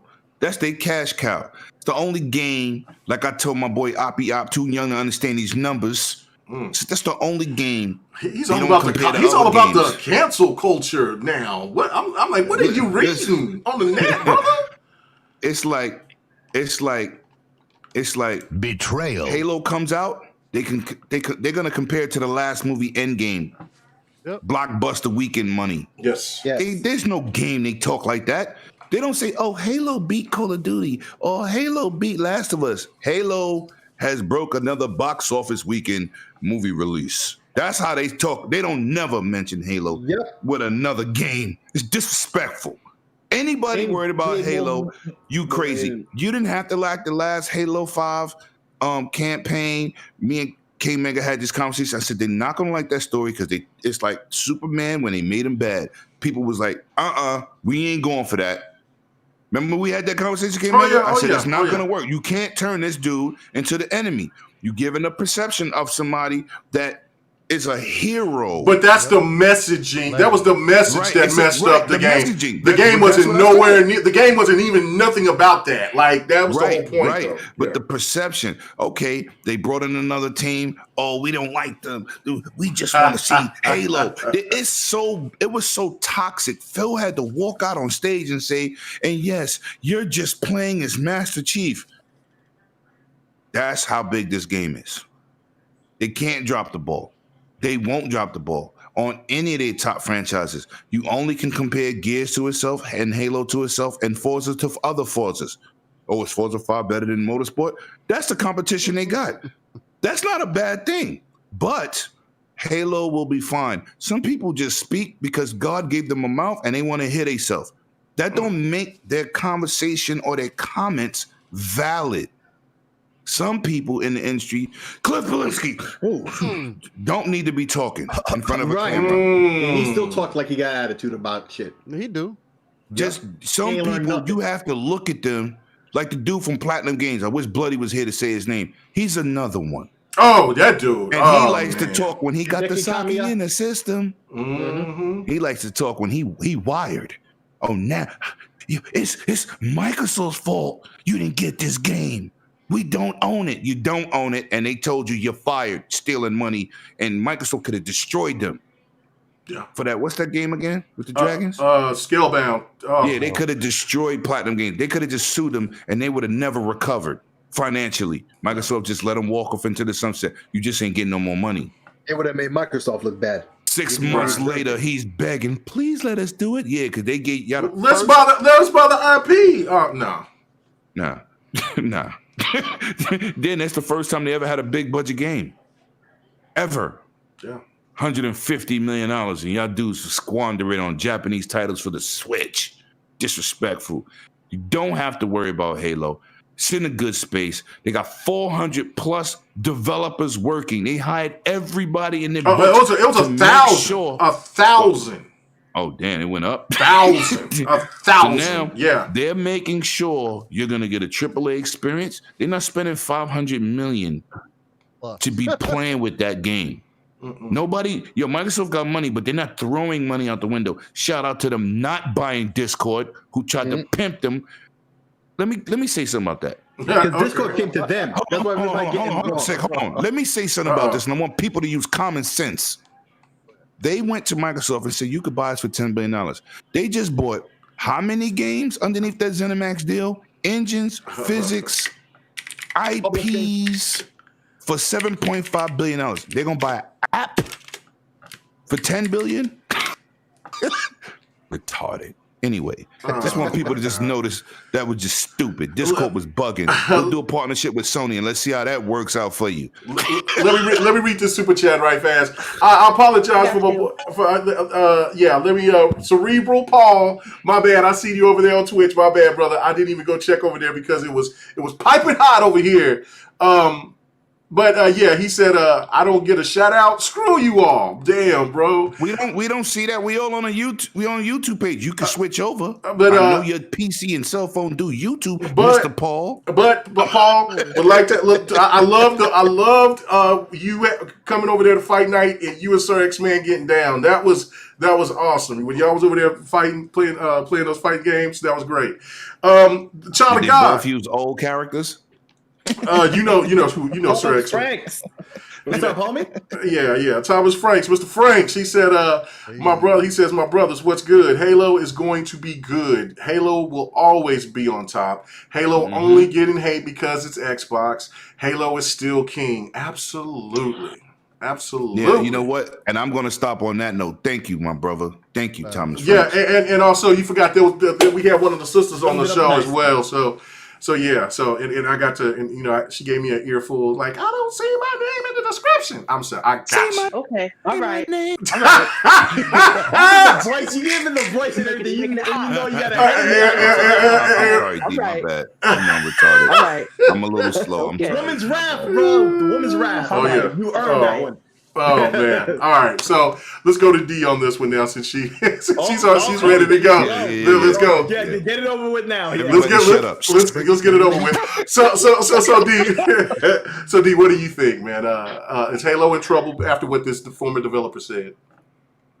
I don't think it's in trouble. Or is Lemon in trouble for what he said? Was he? You said he's a former developer? Yeah, he was a former developer. Yeah. Yeah, he former. Oh, then that feels bitch made to me. I'm sorry. Oh. I thought. Sorry. No. Say what you got to say. I thought he was a current dev because the way I saw it, when I saw it, I thought he was a current developer, and I saw it as what's that word? I can't think of the word. Not reverse psychology, but I thought of it as premature damage control because, you know, we're all adults, we're mature. There are really people that when a game doesn't meet their exact expectation, you know, that's where the death threats come in, the doxing comes in. So I saw it as, all right, y'all, don't expect the moon and the stars. It's great. You know, the game is good. It's another iteration, but it's not going to be just something that's going to be groundbreaking. And to me, groundbreaking was just like things you've never seen before as far as functionalities, you know, things of that nature. But if he's a former dev, I don't know why he's even talking, to be honest. And if I was the company that was working on it, shouldn't there be some kind of non-disclosure, like you keep it out your mouth, you don't work here no more. I don't understand. That's the part I don't understand. And that's something with the game industry that's just very interesting. It's gaming, there's so much money in it, but as far as like how people function, how they behave, it's just in this bubble. There are so many actions that would never happen in any other industry, for better or for worse. Like, imagine if somebody stepped down from Apple and somebody was like, yeah, that new iPhone, don't expect much. You don't even work here. Like, I don't understand why. Salty. That's right. So now that I know he's a former dev, I thought he was just kind of, all right, y'all, keep my wife out of this. You know, it's going to be okay. Don't dox me. But if you don't ever work there, I don't understand why say anything. Because I'm pretty sure people weren't asking him like, hey, you don't work there anymore. How's Halo going? Like, nah. So Twitter really has given, I hate to say it, a voice to people in circumstances for better or for worse. Facts. I hate to say I've met a lot of people on Twitter, great folks, kikiing, you know, been cool with them for years. And on the other side of it, you have people that really just go at it with their fingers. And it's just like, bro, what are you even talking about? Who mans is this? Like, I don't get it. So if he's a former dev, that completely changes my purview as far as, you know, what's going on.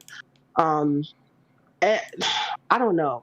Sometimes I hate to say it, as a company, I kind of wish Microsoft was slightly more petty, but they're not. So former people just, so Microsoft, tweet. Nah, sis, right. You know what's gonna happen? He done open his mouth, and they gonna make him a manager of an arcade. Damn, there ain't too many arcades around either. Oh no. And they're not around. There you go. Okay. All right. His name is dog shit now. I guarantee you, they're not gonna take that sitting down. You got anything else you want to add, D? No, I'm just perplexed because I just don't see what the reason was. Like, first of all, you can't come on this show using phrases that some people might not understand. Perplexed, I think everybody on this panel knows what perplexed means, so we're good. Because KMEGA might think that means tipping cows in a different language. See, there we go. No, hey, Lemon might think that means Brooklyn, Tim's. So anyway, Perplex. I'm wearing some Perplex in Brooklyn. Anyway, gang. But no. Still, shout out to the dudes I was I played in that European game night, and we was playing Battlefield, and I was I shot a couple dudes with the pistol. It was like gang. They was like, what? No.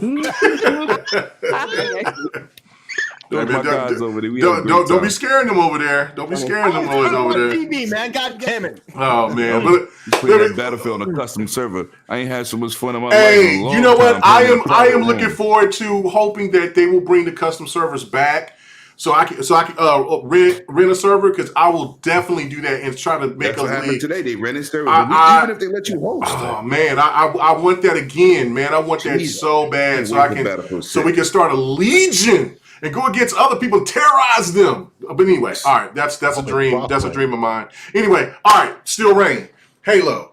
Does this make you nervous? I mean, we've already heard about the turmoil within the game. Pretty much, we also know that because of this, because there's crunch also involved, that we're kind of thinking that this is maybe a Tataku story, or well, that gentleman doesn't work with Tataku anymore. So Jason Schreier, I think that's his name.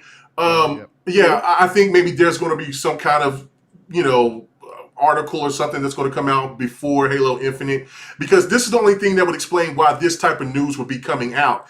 And the guy didn't say that the game was going to be bad. He just said that it wasn't going to be game changing or that was going to revolutionize gaming. He just says it's just going to be great. So what do you think? Are you nervous about this? For me personally, as a avid Halo fan, as somebody that's been playing Halo since the OG Xbox, and has the utmost respect for the Master Chief, the man known as John 117, the Demon, as he is referred to. Demon. I'm not worried about Halo. I was never worried about Halo. Has 343 lived up to their potential? No, they haven't.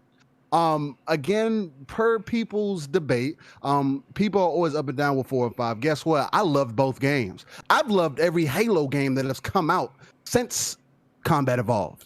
The way that they have continued the story, regardless of how people feel about it, I feel like they have done well with it. Is it the greatest story that you have ever seen? No, probably not. People feel the same way about Star Wars. And that's fine.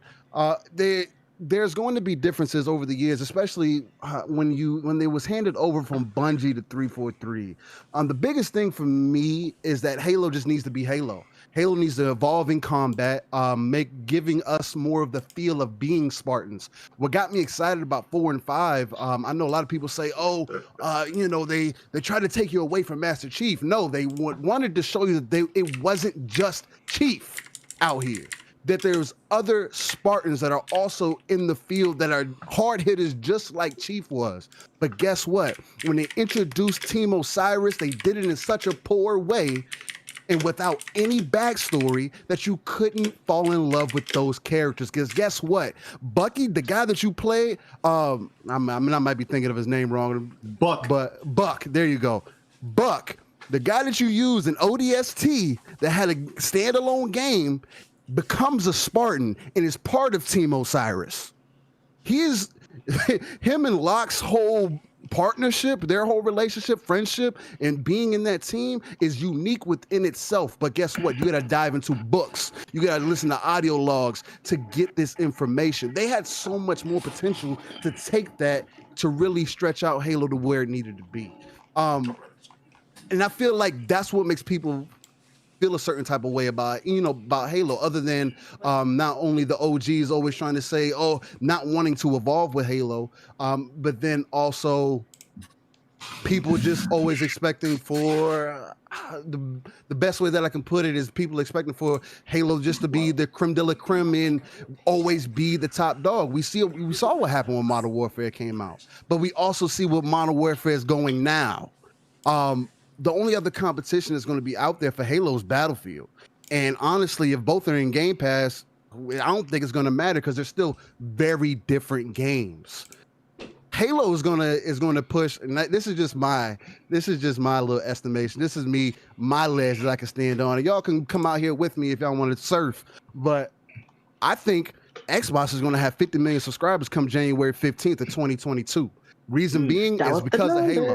Mm-hmm. Oh, wow. 50 million Game Pass subscribers by January 15th of 2022. Whoa, That's just me going on the ledge. are you going the on same number? that? Whoa, you 50? You're saying 50 million subscribers to Game Pass? Pete, how long has a Halo game how long has it been since a Halo game came out? It's been 6 years. To this day, Halo. When that game drops, it'll be 6 years. Halo is still the #1 series. Top gross game on any console. Nobody else can see it. Nobody. Hold on. I know how old you are, Rain. How old is Operations? I mean, how old is Operations, KMEGA? Oh, Operations Op? Yeah. Oh, Pete's about like 28, 27, 28. All right, that's Rain's age. Now let me talk facts here. How the hell Rain know this and Op don't? Oh my goodness! Shout out to our AKA shout out to you know what I'm saying, AKA where's Waldo? You know what I'm saying, the man with no national. We don't know. We saw him at E3 and we still don't know his nationality. So that's the thing. Shout out to. I said, yo, do you even know who Halo is? You better bow down. Shout out to. All right, hold on. Let me read the super chat because this is an instant classic right here. Well, right after this, Child of God, he says, "Sorry, Queen. What's up? Blessings to you. To you. Game on." All right. So this one right here. Got your own personal $2.99 chat. See that, sister? Got you. Hey, see right there. Got you. Mr. Franks don't play, man. Mr. Franks do not play. But our main man, another one right behind that. I know that's the one I'm saying. This is probably one of the best ones I've ever seen on GRG in the history. Oh man, Megatron. Oh my God, bro. I tell you. Grammar. I'm up to $27 in nickels and dimes to try to get you on the show, brother. I got two crown bags of just nickels and dimes. Man, $27, man. Come on. Bag. Yeah, man. You know what I'm saying? So anyway, let me read this. Megatron, I love you, but you copy and pasted that. That is not your writing. Oh, that's his writing, bro. Don't do him like that. You didn't copy and paste. He copy and paste. That's a dictionary definition. Hey, man, that's how knowledgeable Megatron is. Well, hush your mouth, man. Okay. Oh, man. No problem. Perplex. We've all been fooled before. Perplex. Learn to pronounce verb of something complicated or unaccountable. Cause you don't even talk someone. Like that. Yes, he does. Do you not listen to him? YouTube is he talking in the chat table where anybody can talk. Yeah. Megatron, when he's in the parties with us, we give him plenty of time to talk and say what he wants to. Anyway, he says because someone. Hold on, let me finish this. He says because someone. He said, someone to feel completely baffled. She was perplexed by her husband's moodiness similar. That is Megatron. That is how Megatron talks. Brooklyn. That's what that meant. Oh, man. Anyway, thank you, Megatron. That was one of the best super chats ever. There, man. Thank you, man. Thank you guys so much for the super chats, man, here for the last 2 weeks, man. Thank you, man. Thank you for the headset fund.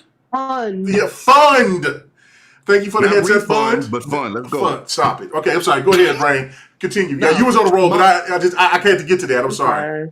Nah, but my overall point with me saying that Game Pass, going on that ledge and just saying that I feel like Game Pass is going to hit that 50 million mark. It's just because if you're already following the trend, you're doing $1 million a month. By the end of the year, you're saying 30 million. Just if we're going off of that number, Halo by itself has such a name, and again, like you said, Mega, it's been 6 years since a Halo game has dropped, and I don't think people understand how big of a name and how big of a brand Halo is. There's a reason they put it in Fortnite.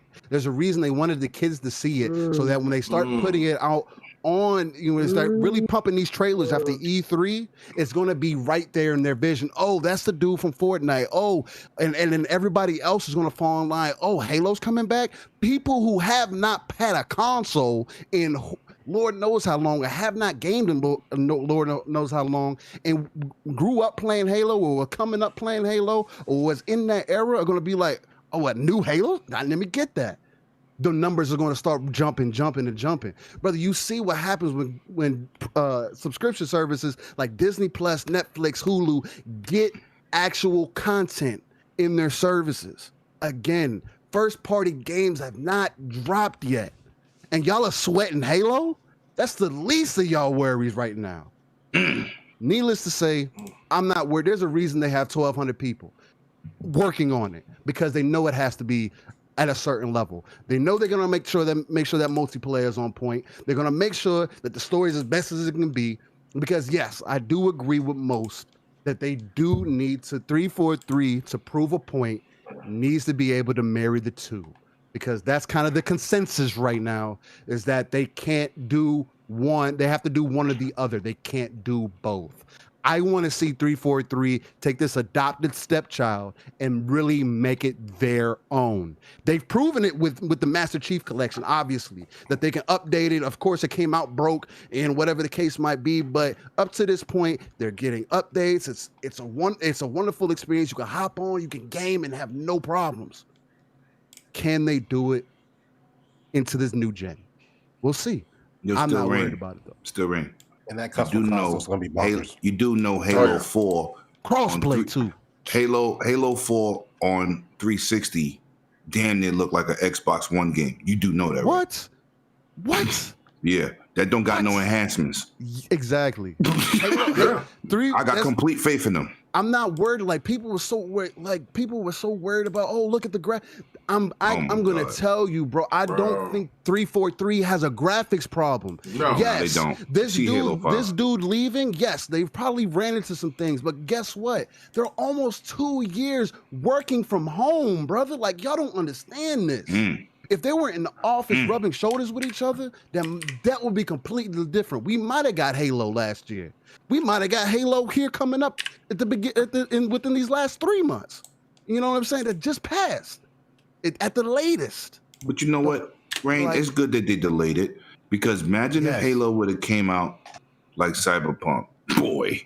No, the media would go crazy. It would have been on the table. That would have. Yo, it's over for Microsoft. They're gonna close up shop. That's what you. That's what you'd have been hearing. Facts. I mean, there's a lot of pressure. No, go ahead. Sorry. No. I wanted to piggyback off of Steel Rain real quick, because we were talking about numbers a couple of weeks ago, and I was just like, I'm gonna just throw 50 out there. But once Steel Rain broke it down, it makes sense because makes sense, right? Yeah, like snap, really 50 easy. Actually, I think it is, and the reason why I say it is because, yes, the supply kind of sucks right now, but you don't need an Xbox to play Xbox games. And to be honest, I felt kind of dumb the other day because I kind of forgot. I was like, I forgot that one, the Xbox One is still for sale. And two, Game Pass is on Xbox One as well. So not only do you have multiple home consoles, but you know them PC. I know people right now that are just like, I'm getting my shit together, so when Halo drops, my PC can run it. Like, it's not just the Xbox Series X. It's the PC. Christmas is coming. The holiday season is coming. And like Rain said, you know, they're kind of dropping, not hints, but they're kind of planting those seeds, having Halo and Fortnite and things like that. And also, like he also said, there are people that haven't had a console. I don't know if y'all remember the Call of Duty commercial. There was a Call of Duty commercial for Modern Warfare. Yep. Where there were people in their 30s and 40s calling each other like, yo, bro, Modern Warfare is back. And they're like, seriously? And they all got together just to play Modern Warfare because I did see that commercial. Yeah. There's a reason. Yep. So if people are like, yo, there's a new Halo, I can play Halo and whatever, then you're seeing the commercial. Because I don't know about y'all, but, well, I don't have it anymore. If you don't have YouTube Premium, these ads are aggressive. Word. I got premium. I don't see that. They are back to back to back. So I definitely think Tess. I've been trying to say that. I've been telling these guys. It's aggressive. I mean, no shade. I get it. But 50 to me is not unattainable. We're not even at the half year mark. We're not even at E3. Nobody's really done their digital showings yet, if I'm not mistaken. Last year they did. Nobody's done it. So it's just like you got the digital showings, you got E3 coming. Gamescom, you have the holiday season. Hopefully, production will ramp up. I don't think Gears, Halo, and Forza. That's the bread and butter. I don't know why anybody talks. And we can't forget that if if Forza Horizon also comes right before Halo or even around the same time, you don't think that number is going to jump to 50? And hold on, and don't forget this too. Just think, we ain't heard anything about Sea of Thieves here lately either. You know that there's going to be some kind of update popping up somewhere down the line. Oh, of course, it's mad. They just got new content. I know, but they get content every month now. Like they turn to the page. But I'm saying, like, if they do another big update, like let's say a Series X enhanced version of Sea of Thieves, like a complete enhancement, something like that, like in the wings, bro. Crazy. Crazy. Because we talked about, I think this last week, where we just said if they bring out those, we bring out Halo, you got Forza, you bring out any one of these games, Stalker, I'm not Stalker, but Scorn or Crossfire X, any one of those games on top of Halo, and then then whatever you're gonna do on Game Pass, it's a fucking wrap. You can't bring up those games near Halo though, because Halo needs its own situation. You don't want to bring out your game near Halo. But that's a gate that people duck. But they're still going to have something big going into Game Pass. They've been doing it every month, damn near. Halo's gonna be at that month or in Battlefield. The only one that can do it is Battlefield. That can be right there with it. Yeah, and it's gonna be in Game Pass. I think. Well, if it go to Game Pass, but that's what I'm saying. Yeah. They better not put Battlefield 6 near Halo. To buy, nah. They'll be about 2 weeks apart. That's not. Yeah, they will. They need to be. That's why I think that Halo is going to come out in November this time, and Battlefield's going to come out in October. So that's what happened in 2018. 2018 is the same shit. Everybody was trying to avoid Red Dead. Smoke. Yep, you're absolutely right. Smoke. No, and that's another thing too. It is so funny that like everybody talks so high about PlayStation's titles, but PlayStation don't like throwing their titles up against. No, they won't. Up against the big titles at the end of the year. Microsoft does it with their big IPs. It's crazy. It just shows you right there that they're facts, because these January and February releases. Good luck, Sony. Yeah, D, did you have anything else you want to close with before we go to Slayer? Because he hasn't said anything yet.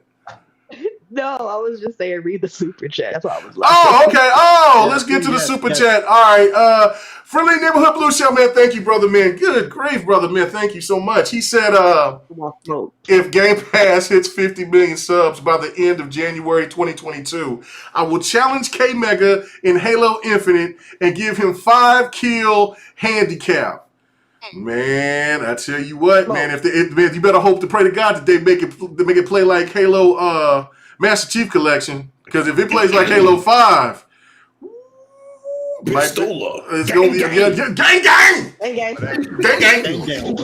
gang. By itself, if they really implement it right, like they showed off in that gameplay from last year. Yeah, if that grappling hook is really gonna be versatile that, bro. It's just that. I just hope you can grab a hook and just fly into somebody and just shoot them in the face. Oh, I'm sure. They said you could do that. But what I hope that they do is that they give a little mix and match, like that. Like if you got the grappling hook, or you can if you're a person that likes the boosters, we'll give you the boost from Halo 5. Okay. You know what I'm saying? If you're a traditional player, we'll let you get the shield and the Halo 3 type of stuff to combat against the grappling hook and the Halo. If they can make it all work like that, I don't give a damn what the graphics look like. Because that is a feat that nobody would see coming. And if you can do that, mix and match, and especially with all the modes that you can put into that game, oh my God, plus Warzone with the 2.0,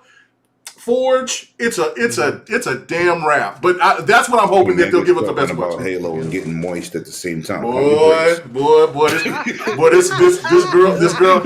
this girl about to make me slide these DMs right there in this bedroom. Like, like, if you can play Halo and eat at the same time and don't get grease on your controller, I'm in there. Let's go. Whoa. Man, all right, okay. All right, yeah, it's gone left. Let's go. Well, okay, Slayer, what do you got, brother? Bro, man. So, long story short, I agree with everybody, but I'm gonna come at it from a different point of view. Okay. And I think a lot of people got, so yeah, this dude obviously he comes out, this is just for clout, he's out because the logic of what this is he's a former dev, he's had hands-on, he's seen things that we're not up on yet, right? That's supposed to be the logic behind his authority to say what he's saying, right? But if you actually read what he said, he mostly didn't say anything negative at all. The only thing that anybody could even misconstrue as a negative was something that he said that was actually his opinion. Yep. But of course, with this whole internet, it's already been spun into a negative narrative, and we know by who, and we know who loves to perpetrate that. We got one of these pestering insects apparently in the chat that I can't see, but there's other mods who keeping them at bay. He said I'm not pestering insects. Well, at the same time, there isn't a single word that I've said that is inaccurate, untrue. It sounds messy because that's what it is. This dude is out here for clout, right? Even for the mostly actually positive things he said, but it's been misconstrued into all negative. The only thing you could say, like I said, that you could be seen as a negative was his opinion on what they're doing. Because let's not forget, folks, the multiplayer is free to play, like Fortnite and what. That's right. Forgot about that. We're talking about all this money aspect that everybody was saying. Now you add that to it. Okay. That's a fact. That is true. This is the thing. Dropping those bombs right now. Right. So this is some nuclear bombs right now. Okay. All these things, you add that one bit. This is like it's critical. It hits critical mass. Okay. That's gonna guarantee. That alone guarantees all the money. That alone, right? So what this guy was saying was his opinion, and it's been spun into this whole crazy thing. I don't even need to get into the details because everybody's broke that on real well. But long story short, everybody looking at what he said as a negative. It really wasn't if you actually read it. But the press likes to put their own headlines, sensationalist headlines to attract the eye. But most people don't even read the article. Yeah. So it is what it is. All right. Well, yeah, I think that Halo personally is going to be okay. It's Halo. I mean, listen. Exactly. Will we see some major changes to the game? Absolutely, because it's going to be in a kind of a semi-open world or open world type setting, and then it's also going to be extended like Destiny. It's going to have different, expansions. So again, and then also with that, they're going to expand the universe. So yeah, those to me are pretty groundbreaking because they're getting away from the same old logic behind that Master Chief is Halo. I was listening to some people say that in the chat. There was one person that came up and says, if Master Chief leaves, then Halo is there shouldn't be any Halo. Well, then if you got that type of thought process, then there shouldn't because there shouldn't be, because God of War is going to get rid of Kratos.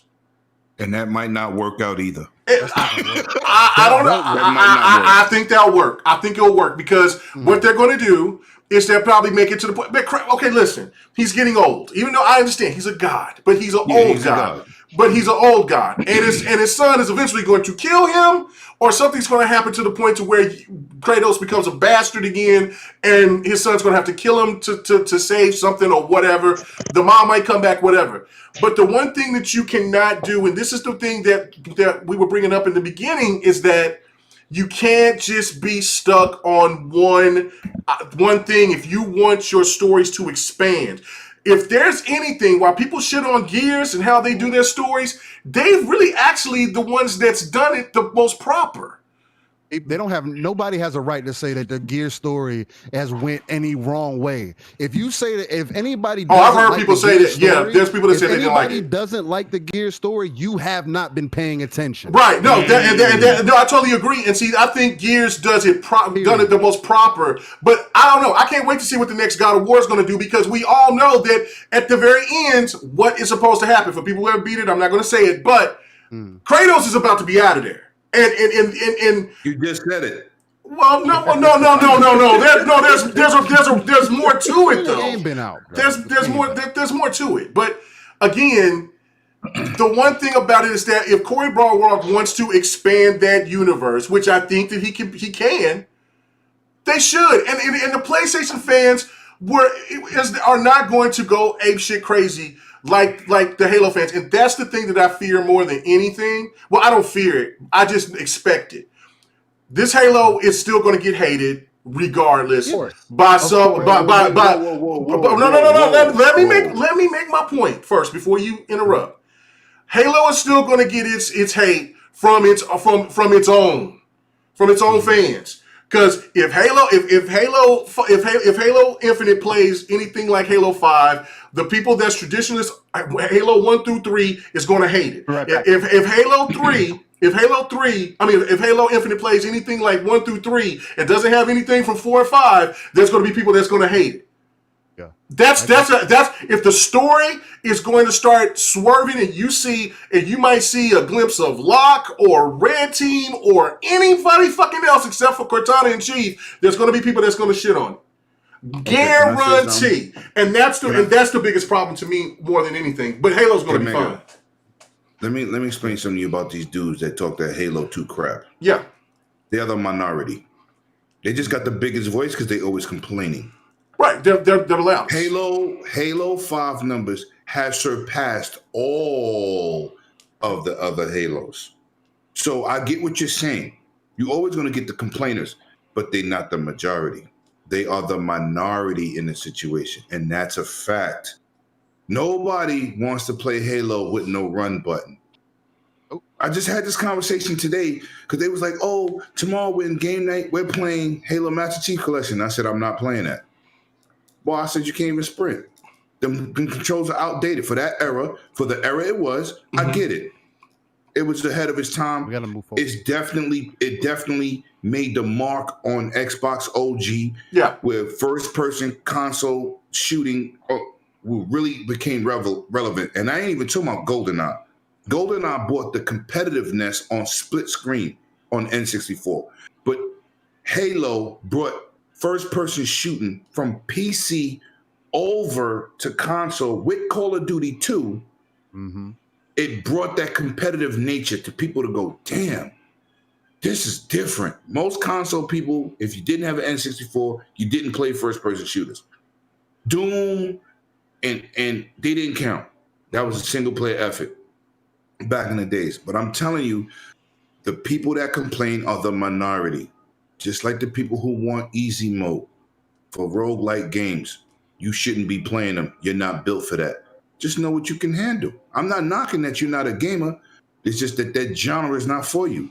Halo, it revolutionized first-person gaming on a console. And the worst part about it, the PlayStation community caught up late. Because remember, the Xbox is known for first-person shooters, whereas the PlayStation known is for first-party titles. Remember that. Mm-hmm. They used to call the Xbox game, oh, y'all play as first person. Oh yeah, the bro shooter, yeah. And what are the biggest games on the planet? Multiplayer games. First person shooters. And now the third person is getting on thanks to PUBG. Right. People got to pay that respects to why Fortnite became successful because they created that battle open mode. They There's did that. there's another game that PUBG emulated. Was it Arma or something like that? I forgot what the name of that game was. Arma's more like Ghost Recon. Okay, I know there's one. There's another PC game and Rainbow Six. Okay, all right. H1Z1. But that battle it was an older game. Is like I told people, they created a game with that mode. Yes. Now you got companies like Call of Duty. Whoa, this gonna work, but we're gonna make it where it's an addition to all our other multiplayer modes, which is awesome. It's an option. Same thing, Battlefield did it. Battlefield 1, same type of mode. You know what I'm saying? But it's an addition. It shouldn't be a game in itself playing one goddamn mode. I ain't with that either. But they're starting to add team deathmatch now. But you got to realize what Halo did for consoles. It's bigger than what people try to give it credit for, because it revolutionized how we control first-person games. Oh yeah, now shooters for shooters. Yeah, but Microsoft had that patent. Everybody make a first-person shooter, got to give Microsoft some change. They have that and the low-key feature they added with the 2 weapons. Weapons. KMEGA, I don't know if everybody know that, but they have. I didn't know that myself. Game for first-person shooters, patented. So Call of Duty, everybody had to copy that scheme. If you move with the left analog and aim with the right, Microsoft get a buck. Damn.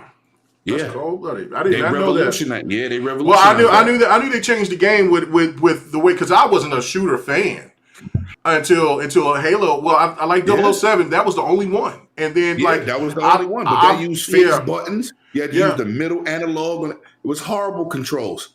Horrid. So, but things improved. Horrid. Yeah. Halo did way more for the game than people give it credit for. Y'all better be thanking the mighty one. Mighty one. Demon. Let me get to this super chat. Thank you, DJ Birdo. Oh my goodness, I you know what? As a kid, Birdo used to freak me out. That's why I had to kill every last one of them freaking things on Mario 2. Oh, yeah, I'm done. What? No. Birdo used to freak me out, man. I had to kill that bastard. Them bastards. But Birdo, you mean the boss thing with the egg? Yeah, to shoot the egg out the mouth, man. They look like little. Bro. With the counterculture the way it is, you must not know. You should leave that alone. Trust me. Leave that alone. What's wrong with that? What's wrong with that? What happened? For you? They're gonna come for you. What? The letters are. The bunch of letters people is gonna come for you. The bunch of letters people. There are people that will attack you for saying that I was creeped out by Birdo, the Mario 2 character. Apparently, the character is transgender. It's the whole thing. Oh my god! You know what? You leave it alone, bro. Leave what? it alone. I didn't even know that. Yeah. I didn't even know that. Really? Oh my god! Yeah. Oh my God! I did not know that. Look, listen. Finish that super chat, man. Let me finish that super chat. Okay, Birdo. Well, I mean, if you, hey, yeah, look that shit up. I don't believe that whatsoever. And if it is, I do not try. No. This person might be transgender. I have no idea. I don't know. I just said past the TR. I put Birdo TR. Getting higher. It's really. Oh shit. Well, I don't have no problems with transgender people, but I do got a problem with it. You take that as a fact. And that statement is approved by 108 for everybody on this panel. But I do have a problem with that goddamn thing on Mario 2. That's it. It was freaky. I didn't care. But dude, regardless. All right, so let me read this. Good word. All right, let me stop. All right. He says facts. Halo 5. He says Halo 5 multiplayer best of the series. Haters gonna hit. Haters gonna hit because they get owned in Halo 5. So they complained about sprint and thrust. You're absolutely right. That's because that's the first thing. The one thing I used to piss people off so much with the ground pound. Yeah, the guy that shit, take that out. Yeah. Like, shut up and just play the game. And first of all, that's hard to do. It's not even easy. No. You got to be skilled to use that. Yeah, to use those skills. And, I mean, I don't know. I thought you playing games with maneuverability was an enhancement, not something that was a hindrance. But regardless, I don't know. Let me get on that. But all right, so let me get out of here because I might get myself in some trouble. I'm sorry if I did. So But are you serious? So Predator, you really seen that? I'm trying to read through it right now. Okay. Holy shit! Thank you, Six, for that update. Yeah, thank you, Sam. Yeah, thank you, Slayer. I I will didn't know never bring that subject I up will again. never talk about Alberto again. The Mario 2 Birdo. Oh my goodness. Anyway, all right. So that's showing that I'm old as hell. Anyway, everybody got quiet. This got sensitive. I'm sorry, I went to get my hamburger. I came back in. All right, so let's get. Have your back on that one, KMEGA. Everybody just back. Yeah, everybody got quiet. Like, yo, man, you ain't said listen. I wanted to see how far you were going to take it. I wasn't. I was just talking about the goddamn character. KMEGA, I'm out. You fall in that Disrespect. All right, I didn't know. I was ignorant to it. I didn't know. My damn self, but I was like, I don't know. So you knew about it too, still? I had an idea of it. I'm like you though. I was just as ignorant, but it sounded off. Like once people started being like, okay, I was D. like, okay, so D. Did you know about this? Look at she said, huh? Did you know about that? I'm not gonna lie to you. I don't know what y'all talking about. Okay, so yeah, okay, good. All right, yeah. So you plead the fifth, like you plead the fifth. Yeah, plead the fifth. All right, so here we go. Good answer. All right, so let's get. We got two more topics before we get the hell out of here. All right, so let's get to the Epic and App versus Apple. Let's get to it. I want to know. So go back to our guest because this is something that is in your wheelhouse, and we talked a little bit on Next Podcast last night. But again, what was the thing out of there that stood out in those leaks? There's not so much leaks now. It's just open. It's just open to the public. What is the things that stood out from you the most that got you like, wow, I did not know that? What was it for you, Pred? Like I'm gonna go right back to what I said last night. Like the shadiness that Sony has towards Xbox, like just their marketing deals in general. Like, don't get me wrong, I do think there's probably something along the same lines that Microsoft may do when it comes to their marketing, but I don't think it's happening under this regime. I would guess that Sony picked this up from a playbook from maybe another Microsoft regime, Donnie or something like that. But like the way they're just like, you can't do this with this other console. Like, we always thought like, okay, the 1 year, the maybe 1 month exclusive deals were shady as fuck, but like for them to come out and blatantly say you can't put this on Game Pass, that you're targeting Game Pass at that point. Like, it's a threat. You're trying to prevent something from going to your competition's bread and butter, and using it as a third party company to do it. Like, I get it, it's business. Don't get me wrong, a business talk, but like that is like a bit like that's just like completely against what Microsoft has been trying to do this current regime. Trying to unify everybody. Seems like Sony is kind of basically trying to keep everything to themselves and keep their console relevant. Don't get me wrong, it's not irrelevant, but like it's just like they fear the direction that things are gonna go, and they're trying to slowly stop them on that direction by hindering other people from doing things. So when you get that kind of power, and again, they're the market leader, as far as console sales go, but they're the darlings right now. So when a company comes up to them and they're like, "Hey, we want to do this and do that," they try to deal with them.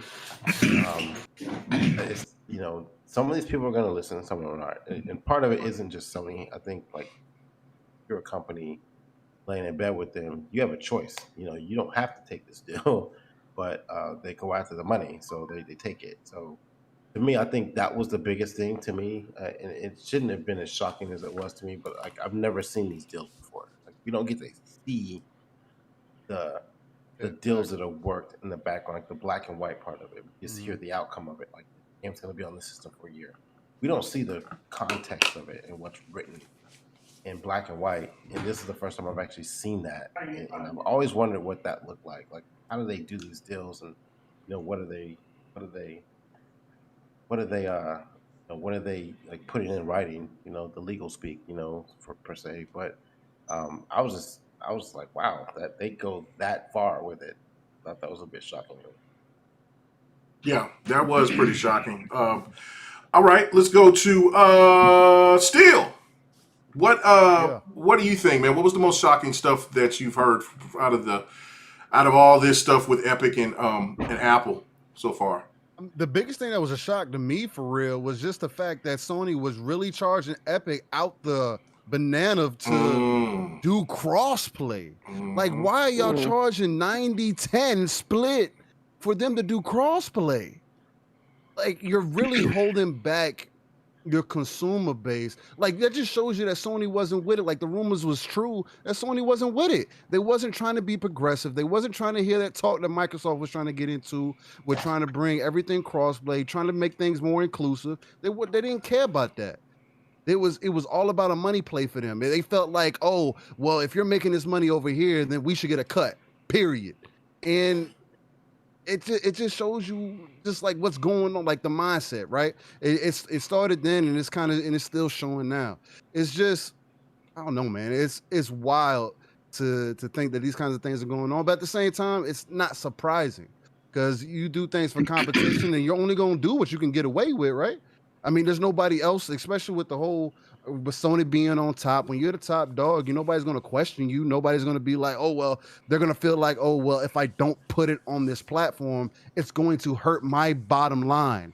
And I can't do that because I'm trying to get as many eyes as I can. And if your console has 100 million or your platform has, 50 plus million people in it, just lowballing it, you know what I mean? Then it makes you feel a certain type of way. So it's just crazy to see those types of things as an example.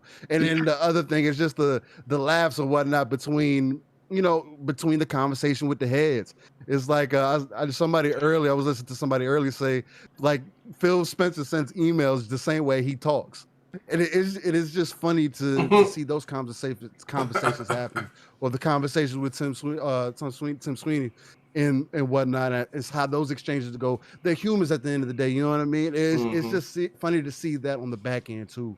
But it's crazy, man. It's just, can Sony keep doing this whole non-progressive kind of thing that they got going on? And can Epic beat Apple in this fight?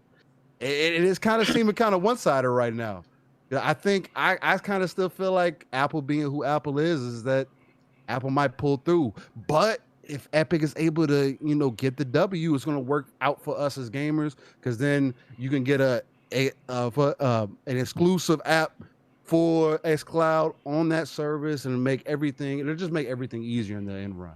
So yeah, no doubt about it. I mean, yeah, it's we've talked about it for a really long time that Sony patents its business tactic from Apple. Like, I mean, it just seems like maybe there was some staff that left Apple and went over to Sony or something, or, because they're so similar in their ways of thinking. It's pretty crazy. But all right, let me go to you, Slayer. What is, are you done eating now? Yeah, I'm good. Okay. He was eating. Yeah, Slayer was eating. He said he was eating a burger. Was you eating a conch burger? No. A what burger? A what? It's called conch. He knows what I'm talking about. He's Haitian. Yeah, it's seafood. Yeah, it's a seafood thing. It's snail. It's like very expensive. Everybody was like, what? Well, I was like, wait a minute. Oh, you remember? It's very expensive. I was like, Fred, baby, I need to play the song. Welcome to the later this episode of Coffee Code. I'll explain it for you. We'll talk about that later. Man. No, my God. Okay, all right. So, when he said that. Yeah, I know. I heard it. I was like, what? It sounds a little rough, but in the Bahamas, go to the islands, they go get it fresh in the water. They crack, those big, pretty shells. Yeah. That's the shell. Conch. Yeah. Conch. Yes, I know what that is. Yes, I'm sorry. I know what that is. Yeah. My bad. You thought I was I did. I was like, damn. Everybody, I was like, yo, I was these like, guys don't know nothing. You know what, Sick? My bad for putting out your shit like that. My bad. Yeah, I was like, damn. Hey, I'm like, hey. At first, I was like, you know what? Hey, I get it. There's some people that's some freaks in the room, and hey, I get it. Like, you know what I'm saying? I mean, that's all right. You know what I'm saying? I mean, in other parts of the world, it's a delicacy too. But I mean, look, I mean, in the middle of the podcast, I mean, you know what I'm saying? I'm like, yo, chow down. You know what I'm saying? Like, hey. Anyway, barbecue conch before, right? At my aunt's house. And I said, yo, this is delicious. What is it? She said, it's conch. I said, what is that? And then the neighbor, they Haitian, she said, oh, that's a big snail. You know, the one with the pretty shell? So you know me, I like information. I go look it up and said, I'm eating snails? Yeah. That's crazy. Delicious. Real quick, you remember the episode of the Cosby Show where they had the Caribbean guy who was in the kitchen or whatever, and Cosby was sick and the whole thing? Yeah, that's what he was making. It's a very, Anyway. All right, yeah. Were you asking about what we're talking about? Oh, yeah, we're talking about video games and not seafood. Right. Okay, yeah. So we're talking about, listen, so this whole thing with Epic and Apple, man, it was kind of like the Blu-ray HD-DVD war for me. Like, I supported Blu-ray, but I didn't want the PlayStation to win off of their tactics at the time. And it was odd how that all worked out in the way I wanted it to, in every way. And I kind of hope for that to happen this time, because Epic, I've spoken on them before. I don't like their tactics lately with the whole PC industry and what they're doing with their store. Spoken on that many times. You know, I know a lot of people don't understand or agree. That's fine, but and I've got a lot more I could say negative about Apple. I know there's a lot of people in the chat who are pro Apple. I am not one of them, but I still own many of their products. I got the phone, I got the iPad Pro, I got all these things. So they don't care about your opinion. Right. So it's not about what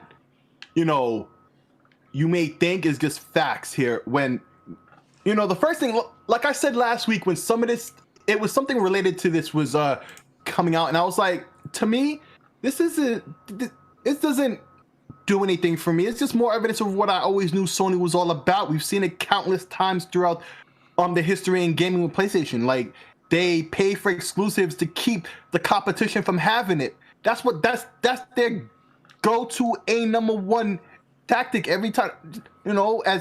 As important to them as Layup was to Lemon when he was playing a lot of basketball and still is today. Like, do that all day.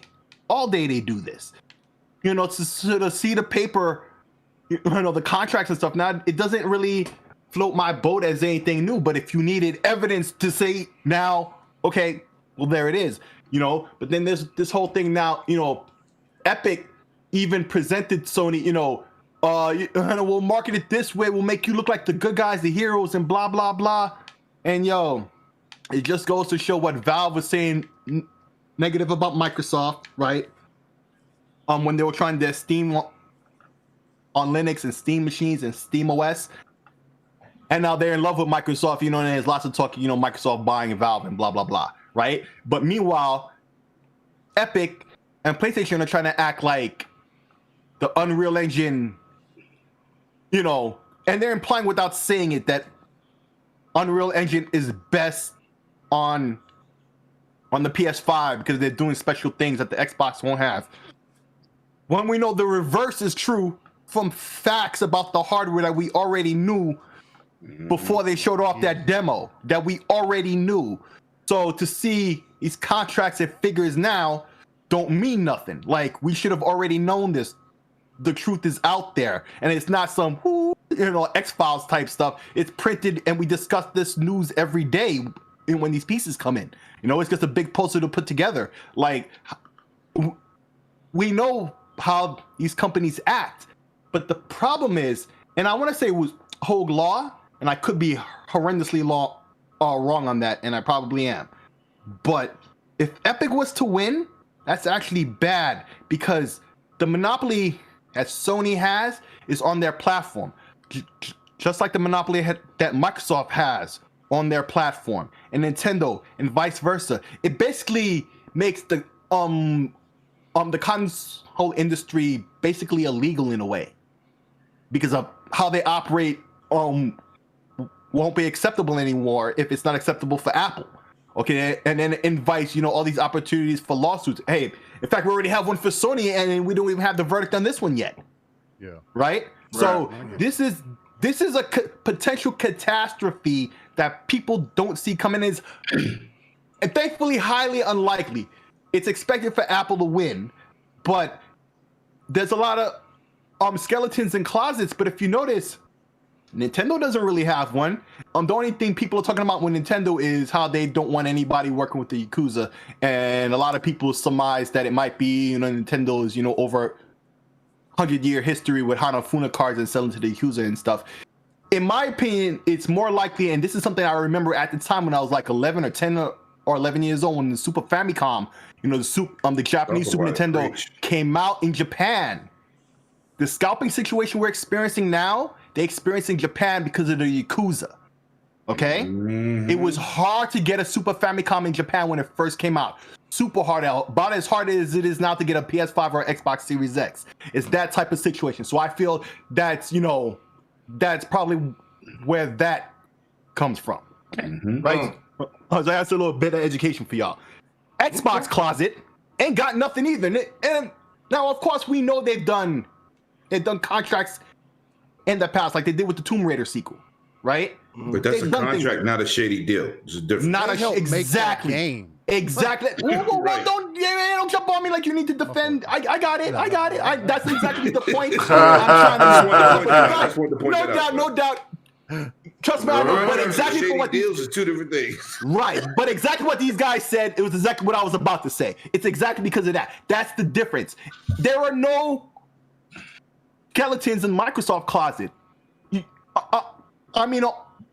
Because the only thing that people have to say is he speaks a certain way and he emails the same way. That's the only thing you're gonna notice, because there's nothing there. If there was anything, we would have heard about it. We keep hearing about Sony. Well, there's something that we heard today, but that's for. I kind of want to get that last topic in, so I might have to save it until next week. But yeah, okay. Or if we got a little bit of time, according to how fast the last topic is. But go ahead, keep going. Right, but in all, excuse me, it's mostly on Sony. This is what everybody's talking about. But as I say, who is really surprised by any of this? They've been doing this the whole time. It's 101 for them. It's what they always do. If you needed proof, well, there it is now. Mm-hmm. Now that you know they do this, now there can be no excuses for it. It's reprehensible, as everybody has said. That's some great words. What's to be done? I know, right? Yeah. Damn. What's to be done? What's to be done now? Okay? Get perplexed. Man, something should be done about this, because I don't know how this is educated legal. Black folk up in here tonight. I don't know how this is legal. This makes no sense. It's you leverage your market position and your money. If Microsoft did this, Sony wouldn't be nowhere. Oh my God. It'd be a wrap. It would be a wrap. Oh my God. Like, Sony's I don't even ready. have to say any more with that. You guys are filling in the gap for yourself. So if this was Ballmer's Microsoft, this would probably be they would probably be all up in that, making all types of be like, rules. you know what? Y'all talking shit? I'm buying y'all next week. Right. like, come on, that would have been over. I'm not asking. Would have been over. All right, so let me go ahead and read this super chat Get from. down, you lay down. Hostile takeover. Let me read this super chat from DJ Birdo Das. All right. He says, facts. Conch is a great aphrodisiac. Oh, y'all thought I couldn't say that word, did you? It's not lying. Dance off. But I mean, listen. This is what's happening right here, right? Like when you start talking freaky, then that's when the educated mega comes into the town. You know what I'm saying? So that's the thing right there. That's When you start coming out here, that's what I dropped to my radio voice. And I'm this like, is what I do. This is what I do, ladies and gentlemen. I think those panties off. I think it and it just comes off. Welcome to the GRG nightclub, as we call it, aka the Boom Boom Room. And I'm not talking about music, baby. Let's get it going right now. The smooth sounds of KMEGA is going to wine and dine you, ladies and gentlemen, and make y'all hear some of this fantastic gaming news. Let's go ahead and get to the oh my goodness. All right, so let's go. Yo, D, that's my fault for coaching them on. That's my fault for adding. Anyway, all right, okay. Oh man, all right. So speaking of that, let's go to the lady in the room. D, what is your thoughts about this? What out of all of this had you most perplexed? Oh, you taught the country boy a new word. I didn't know what the damn word was, sucker. Anyway, Megatron taught you that word because he wrote it down for you. Don't make me show you the facts. He texted me. No, I know better. I know Megatron. I know better. Anyway, I'm not gonna put my boy out there, but I was right. All right. Anyway, go ahead, D. What do you think? So, the thing that stood out for me, well, first of all, kudos for Epic. Not because I like them, but I feel facts. Your word, but at the same time, yeah. I don't like them. Like, I don't dislike them. I'm grateful for them for taking the squeakers out of the adult games online for the Fortnite. But either way, I feel like a lot of companies are just like, they're Apple. We can't sue them. They got their big blood. That's kind of like underdog. Like, nah, we're gonna fight you. Yeah, so kudos to them. It's a lot of gumption, a lot of gusto. But what stood out for me? What stood out for me with this whole Apple versus Epic lawsuit is the numbers. And what I found was, because what I was looking at, because it's all over the internet, this trial even has a Wikipedia page. Like, it's huge in tech news. It's streaming live on Twitch every day. Yeah, it's streaming live. Facts. Is it? Wow. Yeah, streaming. That's how I saw all the information. I said, then this is like OJ versus right. Yeah. Right. Oh, the state. Yeah, it was crazy. I was looking at the numbers and how much they're making, and Apple is saying that they have to do, a commission for processing in-app payments because it'll, of course, do security and all that shit, whatever. But they're taking a commission in 30%, which is like, okay, 30%, it's not 50%. It's the norm. It's the norm. It's the norm. Yeah. Yeah, 30% is the norm. But if you look at the actual number, what that is, just that commission, part of the fees and subscription, the last fiscal year was $54 billion. That's not sales from, because let's be clear, I'm not an Apple fan. Like, I don't have an Apple device, but not just consumers having it and buying it every year. Companies are using iPads. I work in the medical field. Companies are using iPads to check in patients. People are using it for education. Like, you cannot go to any kind of industry and not find an iPad, a MacBook, or an iPhone. You can't do it. Right. And that's across the entire globe. So for that number to be $54 billion, that's a huge deal. Now, as far as Sony, I'm not even surprised at this point with them. When Fortnite was doing cross-play between Xbox and Nintendo, them Bamos was on Twitter holding hands, kumbayaing, and Sony was just like, okay, y'all got it. I'm not doing that shit. And even when it came out that if you started on a Sony device and went anywhere else, you had to start over. Sony was just like, get with it. Like, what's the problem? I don't care what they're doing. So I'm not surprised with, honestly, anything that Sony is doing. At this point, yes, they're producing, products, but they've proven continually they're here for money, and I expect nothing less from them. So Facts. that's just what it is. Like I said last week, some stuff with them doesn't make sense. I don't understand it as a consumer benefit, because if I'm playing on something else, it doesn't benefit me that you as a company are charging somebody else for crossplay. That does nothing for me. It doesn't do anything for me when I get something 30 days early. I still have your system. So Sony gun Sony, bro. I don't know what to say. That's it. That's the main thing. Sony gun Sony. It's just some of the things when you look at it. I mean, I'll be done sometimes. I'm like, why would you do that? I'm like, oh shit, money exists. My bad. I forgot.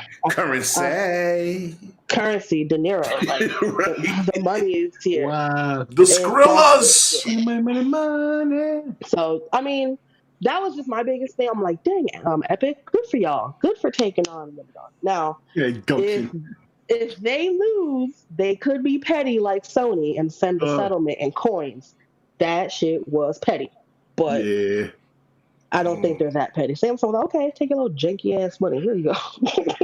Here's some coins. Epic kind of petty, I think. Epic is kind of petty, but I mean, look. Epic, they kind of petty. So we'll find out. Petty now. All right. So, 108. Do you want to touch on this before we get to the last topic? Of course. Oh! I'm looking at your Call of Duty smoke. I'm looking at your Call of Duty. You see it? I'm popping. I'm have to put you on my team. I see you putting in a little work out in these gaming streets. Little work. KMEGA, the king of the A button, don't play no games, but I see you out in these streets. I don't play no games, but I'm out here always streaming. Damn. Yeah, that's a fact. I need to join that hype team too. Yeah, man. I'm gonna say something, man.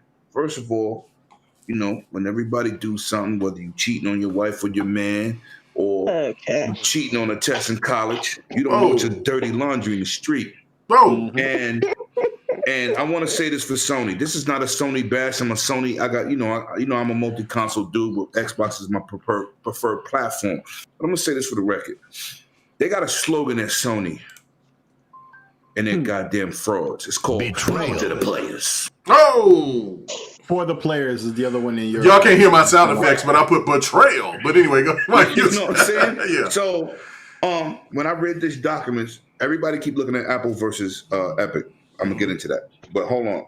Let's talk about this, man. If you for the players, right? Yo, Rain, what kind of graphic card you got in your CPU?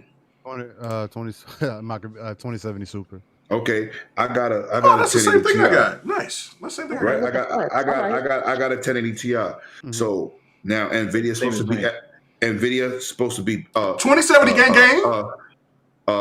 They supposed to be petty and say, "Oh, you didn't buy a new 2070. You can't play with 1080 Ti guys." Because this is what's going on, right? This is what's going on. It's pettiness, right? Part of this contract that I don't know if everybody understood is if you got a game that's cross-platform and it makes money on another platform, you have to give us a certain percentage and compensate us. Did y'all hear what I just said to you? All right, run that back. If you have, first of all, shout out to Epic for cutting on that switch and showed how easy it was to do cross-platform. The switch! No, not the switch. No. Listen to me. I said hitting the switch. Like that's what I'm saying. The switch, because they were saying the switch. Yeah, remember PlayStation said it was more complicated than just hitting a switch. Yeah, that's what I'm saying. Yeah. And Epic said, "Oh, my bad," because dudes in Xbox said Xbox don't allow underscores. Where did those names come from? That's how it happened. And, word of mouth spread, the Twitter spread, shout out to Epic for even exposing Sony for being liars. Now, messy. Now, so you see these messy deals, third-party deals where you make a game exclusive for a few months, 30 days, half a year to a year. Those deals are always going to be made. But when you start charging the developer for making money on the opposite platform and got to give you the bonus, and you didn't put this is not your game. You didn't put in no work. This is not your game. You're not responsible for how the game is developed. how the game, the servers are run. You're just taking advantage because they already paid a licensing fee to be on your platform. So you're double charging them. Okay. Double dipping. So now people go, oh, Epic got the money. So how about these smaller developers who don't have that type of money? That's what everybody overlooks. Forget 2K. They could afford it. Forget EA. They can afford it. Activision. They could afford it. What about the smaller developers that try to take a game which is not cross-platform play, like a game like No Way Out, right? Smaller title, smaller budget, boom. And we want to hit you with this. You go, nah, I ain't paying that. How about these indie developers who's making 5 or 6 people making a game that's fantastic? Can have that cooperative mode, right? And they can't afford that money. So that's why you don't see indies doing it. Because Sony is ripping them off. Yep. That's why. Now look at Microsoft cross-platform play between PC and console. Is there a fee? There's nothing. They just took a pay cut, giving the developer 88% of the sales. They're about to do it on console because they want the developer to prosper. They're already making money. The Xbox division is the lowest financial division for Microsoft. And they still taking cuts. They're still making deals. They're still giving us Game Pass. Sony are doing devilish things. They take power to the players and great games are played over here. Yeah, great games are played over there when it benefits your ass. Not the rest of you're not thinking about us. You're only thinking about the dollar. Because I'm gonna tell you the truth. Fraudulent. I got homeboys on PlayStation, I got homeboys on Xbox. But being that Call of Duty, which I play every day, that and 2K, which 2K needs to be crossplay too, it's not. But Call of Duty is crossplay. I got more friends on my friends list playing Call of Duty than I do a dedicated game for PlayStation. Facts. So now my friends list on PlayStation is growing because of crossplay. If I play a game if I play Fortnite and turn off crossplay and play on PlayStation, I don't talk to nobody. When I play on Fortnite on my Xbox, I got a lot of PlayStation friends that got Fortnite, and we're all talking. How are you benefiting the community by separating us? So me and Steel Rain ain't supposed to play against each other or play with each other because we got 2 different graphic cards. Yeah. Are you stupid? How is that for the player? You know why Sony won't allow it? Because they can't dictate the revenue that these games generate in microtransactions. They get none of that. So they make a rule. If you make money on another platform, you got to give us 62% of your earnings or whatever the goddamn percentage is. That sounds like Don King when he get a fighter. Yeah, you may want this Bentley in this house, but I'm going to charge you 200% when you make your first fight. So you make a $20 million fight, yeah, you get 10,000. You wondering why. What's the difference?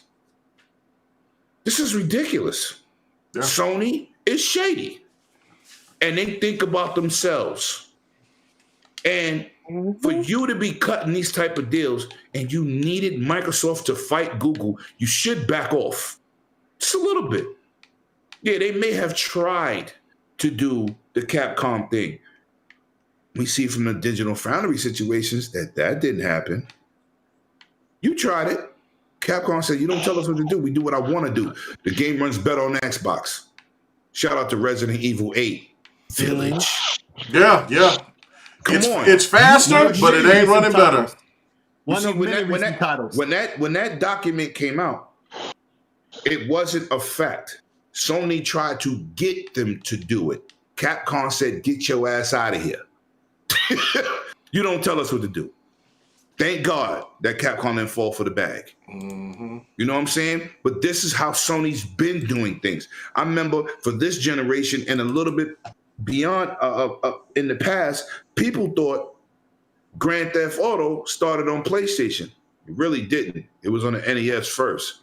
But they marketed it like a PlayStation game.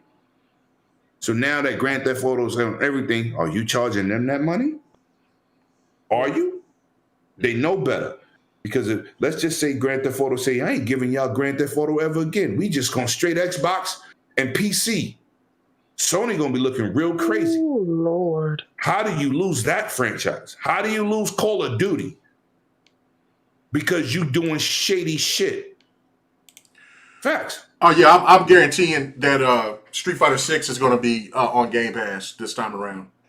I mean, even if it's on Game Pass or just being on the Xbox platform. But it'll be on Game Pass. Will be you know who I blame for that? It definitely will That's be a not thing. a Sony situation. Because Phil said he was going to make it right. $37 million in the bank. So yeah, you can see when that. they made that Street Fighter. They was almost bankrupt. But it was bankrupt.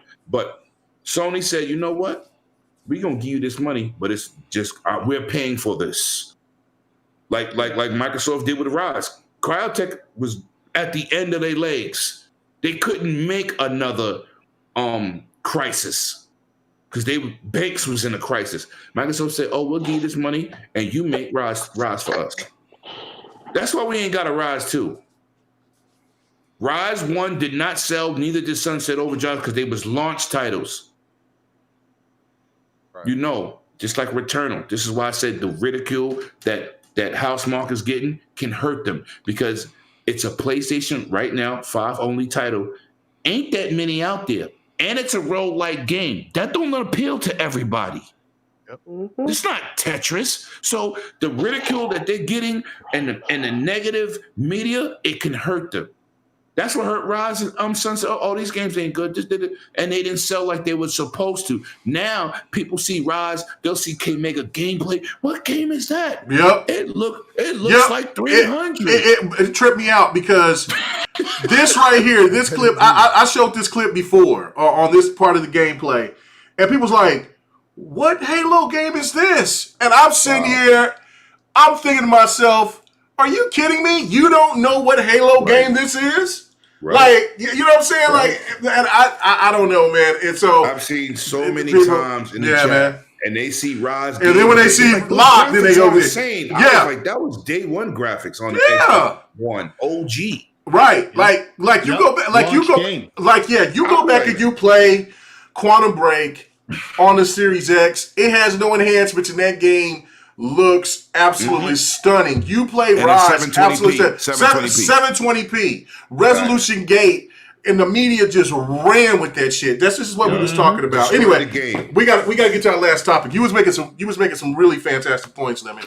But so we do gotta because let's go. Yeah, because Pred needs his graham cracker and milk, man. So you know what I'm saying, he gotta go to bed here pretty soon. So I heard he got to get his corns cut in the morning, but it's all right. He got his feet soaking right now. Like, you know, my God, Fred, I'm just glad. He got his feet soaking right now. Today. I got some practice time with the gun, so don't start with you should that should have released some stress, so that's why you're so calm. Anyway, all right. Anyway, I got a bulletproof vest. Just don't shoot me in the head. I'm good. So, all right. So check this out. So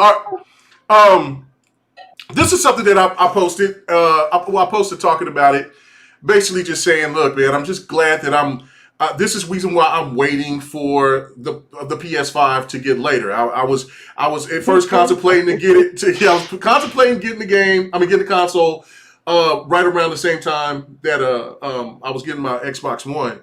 My Series X. I said Xbox One. My Series X, but I was in such a frenzy trying to find a Series X that it just was like, and then by that time, PlayStation was just gone. And then I did find a PlayStation, but then I found my Series X, and so I was just like, no, I'll just wait. Because of some of the crazy stuff that's been going on with the PlayStation 5, with all the secrecy, and like, you know, this is your new console, you're just now showing the UI just a week or two before you launched the situation. We still don't have an external external hard drive or you know what I'm saying, or anything for it. People over here, you know, I don't know how much internal is, how much to be stored, but if you have any problems like we do with stuffing in Destiny 2 or Call of Duty, that PlayStation 5 is damn near gone. that memory's damn near gone. So with this, this is just another tidbit to it as well, but it's saying that Sony is redesigning the PlayStation 5. It is just for the chipset. I mean, so the question is for you guys, and so this could be an open discussion. Do you think that it's just for the chipset? Because that's what the PlayStation community jumped on me. Porter Rock was the first person to jump at me. He didn't come at me about anything else, but he swore to God that he was right about this one. Coming at me saying, define what you mean by the chipset. Oh, okay. So this is what was told to me from Porter Rock, because he jumped up and he said, so what are you trying to speculate? What are you trying to say? Are you trying to twist this? And then Supernova jumped in, said the same thing. And so you trying to twist your words before you even said it. Right. And I was like, yo, bro, I just think that these are non-tech dudes talking to you about tech? Well, yes, sir. They were coming to me and they were telling me that this was just about the chipset. They do this all the time. It's all about making the console. Hold on, listen. You know what? This is what I'm going to do. I'm going to go to it right now. I'm going to talk about them receipts. I'm going to talk. Check them receipts. I'm going to tell them receipts. I'm going to tell them receipts. Here we go. You know what I'm saying? I got love for my boy Porter Rock, but man, come on. Say my name. Here we go. Let me go here. Yeah, let me go ahead. Let me go ahead and read this. Yeah, because I mean, they came at me. Hold on. I'm still looking. Let's go, because I do post a lot. You know what I'm saying? I want all that smoke. All right, let's see. Hold on. All right, here we go. With Coriola and act like they. All right. So here it is, right here. So he says. So I made my post, and so it says it's a redesign that will help increase production to meet demand. Wait, how does that sound? Okay, and so I said, I didn't even, at this point, I'm like, y'all trying to bait me into say something so y'all can find an enemy. This is the problem. This is the problem with the PlayStation base like that. You know what I'm saying? With the absolute stand fan. Not the regular PlayStation fan, not the stand fan. The PlayStation fans. But the stands, the fanatics, right, the stands. Is that they always got to have an enemy if they can't get with you on something that you're just talking about with logic, with common sense, and not even trying to be shady. Just saying, look, this is why I'm waiting on getting a PlayStation 5. Mm-hmm. That's not being disrespectful. That's still saying I'm getting a PlayStation 5, but obviously that burns you. And then, of course, here comes the Rat Pack, and then they're trying to tell me, and then one person puts this point in saying, oh my God, I got to find it. Oh my God, I got to find it. He said,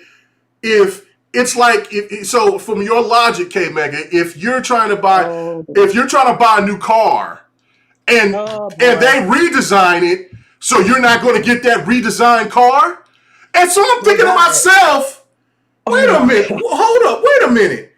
If they redesign the damn car within 6 months of the damn car being introduced, I'm going to be cautious and nervous and not get that car. What's that's usually called is that they're taking that car to get fixed because it's got some kind of altered problem. And you know what I'm saying? If they can do what's it called? A callback? What do they call that when they get those cars? A recall. A recall. Came after you. That's what it was. You know how you do those dudes? You say, listen, you talk about Bentleys, but you driving a Volkswagen Beetle. Stay in your lane. I could not believe. Bike lane, bitch. Stay in your bike lane. I could not believe that they came, that dude said that to me. Now, it wasn't Puerto Rico. It was another guy that said that about the cars being designed. I'm sorry I got them blocked now. God, I got that block. I want to hear that ignorant crap. Oh man, so this is just open discussion. Anybody can just jump in here. What do you guys think? Is it just about the chipset because of the demand? They're just trying to get the demand out there. People that just want to make sure that the demand is there for their fan base. I can go use the bathroom. Yes, please. I'm about to crap all over these clowns. Okay. First of all, when they do a redesign, it's for financial status, because when they bring out a system, they never make money on the first design. Right. When they revamp the chipset is when they finally can make a couple dollars on a hardware sale.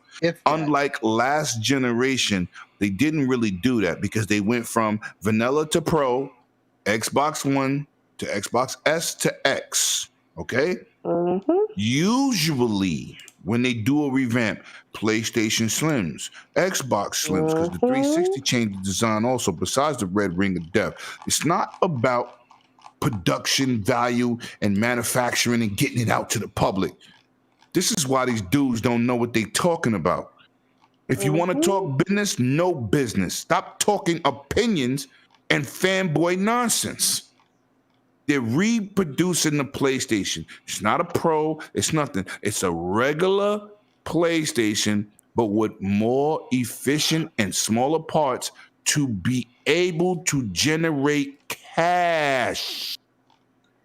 That's what happens. Every generation of Xbox has a Slim. That's a fact. I mean, not Xbox, of gaming consoles have a Slim. So when they talk this nonsense, oh, we just want to get more PlayStations out. We don't have PlayStations and Xbox the same way we got a shortage of fridges in the United States and stoves. Manufacturing is down due to the pandemic. And then there's also a bad situation going on in Taiwan, right? No, like they have floods and stuff like that, right? Yeah. But what I'm saying is, I hate when they take a narrative and spin it for a dumbass direction that don't exist. They don't revamp any console to get more of them out. They get it so they can make a buck. Now that the technology's out here, after the time has passed, you know these consoles been developed for 5 years. Nice. They're already behind the ball. Yeah. Thank you. So now they revamp, and now they can say, listen, we're not making no pros. I told people, stop saying, oh, they're going to make a pro. They're not going to make a pro because last generation, they was behind the 8 ball by far. Usually a console comes out, it's at least 6 months ahead of PC, and then PC catch up and then passes it because consoles last longer than graphic cards and RAM and memory in PCs. This is how the industry is run. Houses are built from the base. Buildings are built from the base. When they start building them from the roof, then these clowns got a voice. Things don't change in that narrative. I'm tired of hearing, I swear, I thank myself for blocking idiots because this is stupid. They're coming after you for something that don't make no sense, and they're talking because you don't have nothing else to talk about. You're getting killed. You have no good PlayStation news. What's that shit called? Crackle or whatever? What's that shit called? Crunchyroll.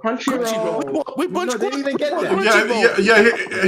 Here's another rebuttal back. He said we invested in Evo. Okay, so here's a couple of more things that were said. It says because of the chip shortage, the redesign would be so they can move to a different nanometer to continue pumping out consoles to meet demand. Hold on. Okay, bro. Hold on. It says it has nothing to do with performance issues or design flaws. Did you bother to read what they were talking about? And I said in rebuttal, I read it, but are you that naive to think that that's the only reason? And that's all I said after that because I said, I know what you guys are trying to do. And then here comes some more, and then it was just constant. The same.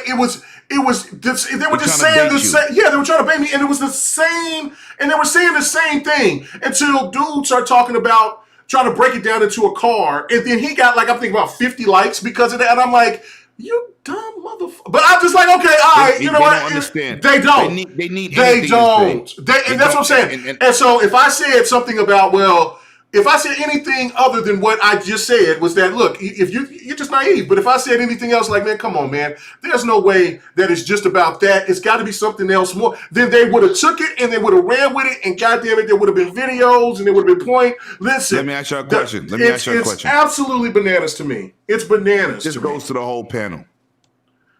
I just told y'all why they revamped systems to make a buck on a system, right? Yeah. Did they ever redo the system? Ever? Nah.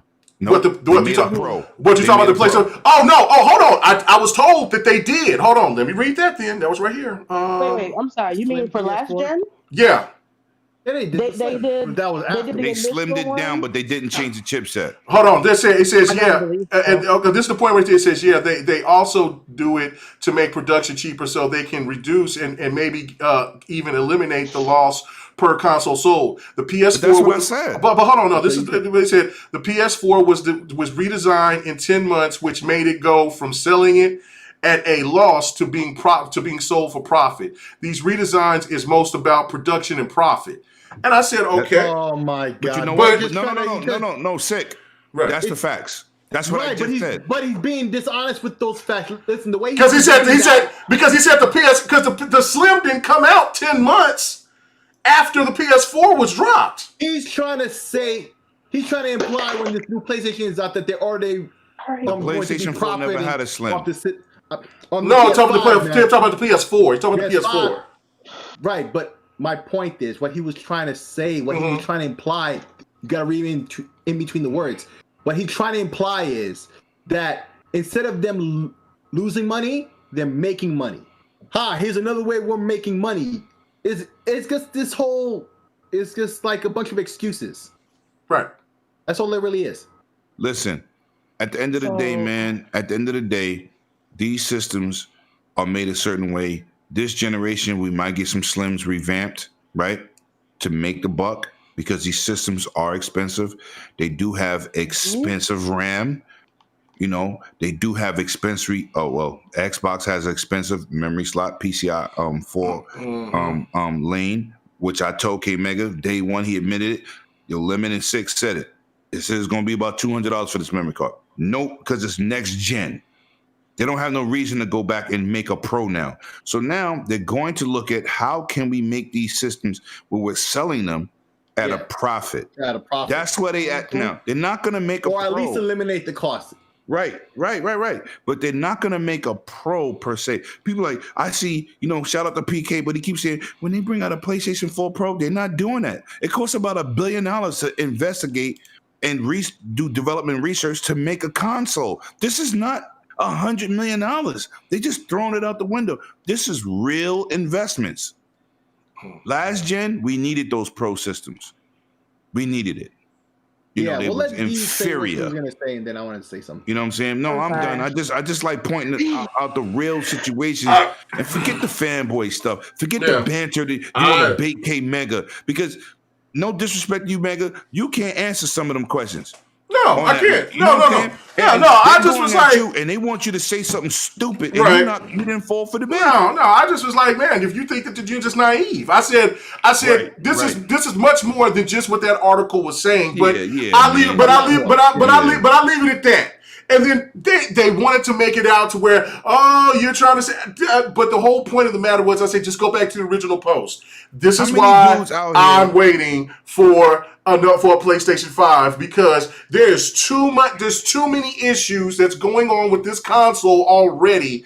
You're going to make a redesign, then that means it's going to be more efficient, right? Or if it's going to be better, then I should wait for the console, for the best version of the console. It's no different than with last gen, when everybody was talking about, or like we always say, people who buy the first entry to anything are the guinea pigs. Yeah, facts. And so look, I'm trusting into Xbox because they already had their guinea pig with the Xbox One. So I'm already trusting that they're going to come out with a better product, because they shown their shit with confidence well before the competition did. The competition was completely silent about it. If your confidence is showing a logo, then something is fucking wrong. And especially in the way that Sony always produce. See, that's the thing about what I say about the apologists. Sony will never change their actions because the people don't want them to, because they only care about numbers and gains that they will ever touch or get. These guys don't get interviews from these people. They don't get to talk to them. They don't get to shake their hand. And the first thing that they'll tell you is that, we don't care about all that stuff. Y'all like to be up under people's head. That's not it. God. Listen, it's more about them being sociable. Yeah, it's being these people being sociable. Yeah, treating you like a human being. And listen, we understand that these are millionaires and billionaires and shit like that, and we understand it's a business. But at the end of the day, do you always want to care? Yeah, but do you always want to be on this fuck shit instead of really asking questions of why things are like they are? There is no way in hell that I would spend fucking $500 for a goddamn console and you don't give me nothing with no extended memory. That makes no sense. Like I made a bad purchase, bro. It makes no sense. It makes no sense. As your personal homie, right? 30 years, you made a bad purchase. I have a YouTube channel called Content. But you got to do what All you got to do. All right, Fred. Thanks, brother. Thank you, Fred. I bought it for content. Fred said he's out, so we're about to get out of here pretty soon, too. Is he already out? Is he gone? No, I'm still. All right, go tell everybody where they can find you at, brother. Yeah, we about to get the hell out of here too. Podcast on Thursdays, Predator _ Square, pretty much everywhere. OnlyFans with KMEGA's wireless co-star. Thanks. You can find Predator. All things Bunyan. You know what I'm saying? That's all right. Hey man, shit. Hey, all right, man. Yeah, man. I'll tell your wife I love that video game money, man. Tell her to hit me up on that super chat. Next week. Anyway, all right, brother. Thank you so much. Good night, Fred. All right, so let's go ahead and y'all go ahead and finish this because look, I was about to get into my epic rant. About this no more. D wanted to say something first. Yeah, go ahead, D. I did. I'm not gonna lie to you. I'm sorry. I'm all late. So this right here, when it comes to, I'm gonna just put this out there. With the exception of, like I said, I have people that play only on PlayStation. Cool, they're not dicks. I'm gonna just call a spade a spade. I'm not talking about them. No. I'm talking about the people when I say this, and I'm unapologetic what I'm about to say. I cannot stand the blind duplicity of these people. And the reason why I say that is because... Duplicity. So duplicitous. Because people were like, oh, you have a next-gen system? Like, I had somebody, as y'all can imagine, being female, especially being a black woman, people were just like, yo, I follow you, da-da-da-da. You know, what are you playing on? You know, are you on PlayStation? I'm like, yeah, I'm on it. They're like, oh, we should play XYZ. And I'm like, nah. And they're like, don't tell me you're on Xbox. Okay, my guy, is it gonna hurt you? Like, all right, I won't tell you then. Whatever, bye. Okay, right. So it's just like when I got my Series X, there were really people like, why you ain't get a PS5? You know, you should have got a PS5 for this, that, and the third. I had one dude specifically was talking all this shit to me about I should have gotten a PS5, but then on Sony's verified account, they're like, yeah, my guy, we ain't got no information about an expansion. You know, y'all be easy though. Dude was under Sony like, that's okay. I'll just play one game at a time and delete everything. I'm like, and that's okay with you? Play Call of Duty once and you're done. You cannot talk to these people. Done. So I told people are like, oh, why'd you get a Series X? I'm like, I'm going to get a PS5 regardless. That's just the fact of it. I get the PlayStation every time, years after I get the Xbox, because there's going to be a remodel. And people were really just like, there's not going to be a remodel. This is it. Look at the design. I'm like, okay. Look at every console that Sony has produced. I'm going to take it all the way back. Even the PlayStation 1, it has the boxy corners, and there's the PS1 with the rounded corners. The PS2, same thing. The PS3 had 3 different models. The Vita had 2 models. Like, everything they do a remodel. And it was just like, nah, you stupid, you know, fuck you know, you're female. I'm like, oh, okay, fuck me then. Like, I don't know what the fuck I'm talking about. It's just been... Since 1997, I've been buying PlayStation shit. I don't know what I'm talking about. And now Sony's like, yeah, so we might redesign the PS5. And it's like, yup, I knew it. They're going to do it because I'm like, okay, so where did all this knowledge come from? How are you all of a sudden a tech genius about Sony doing it? I'm like, they need to make their money.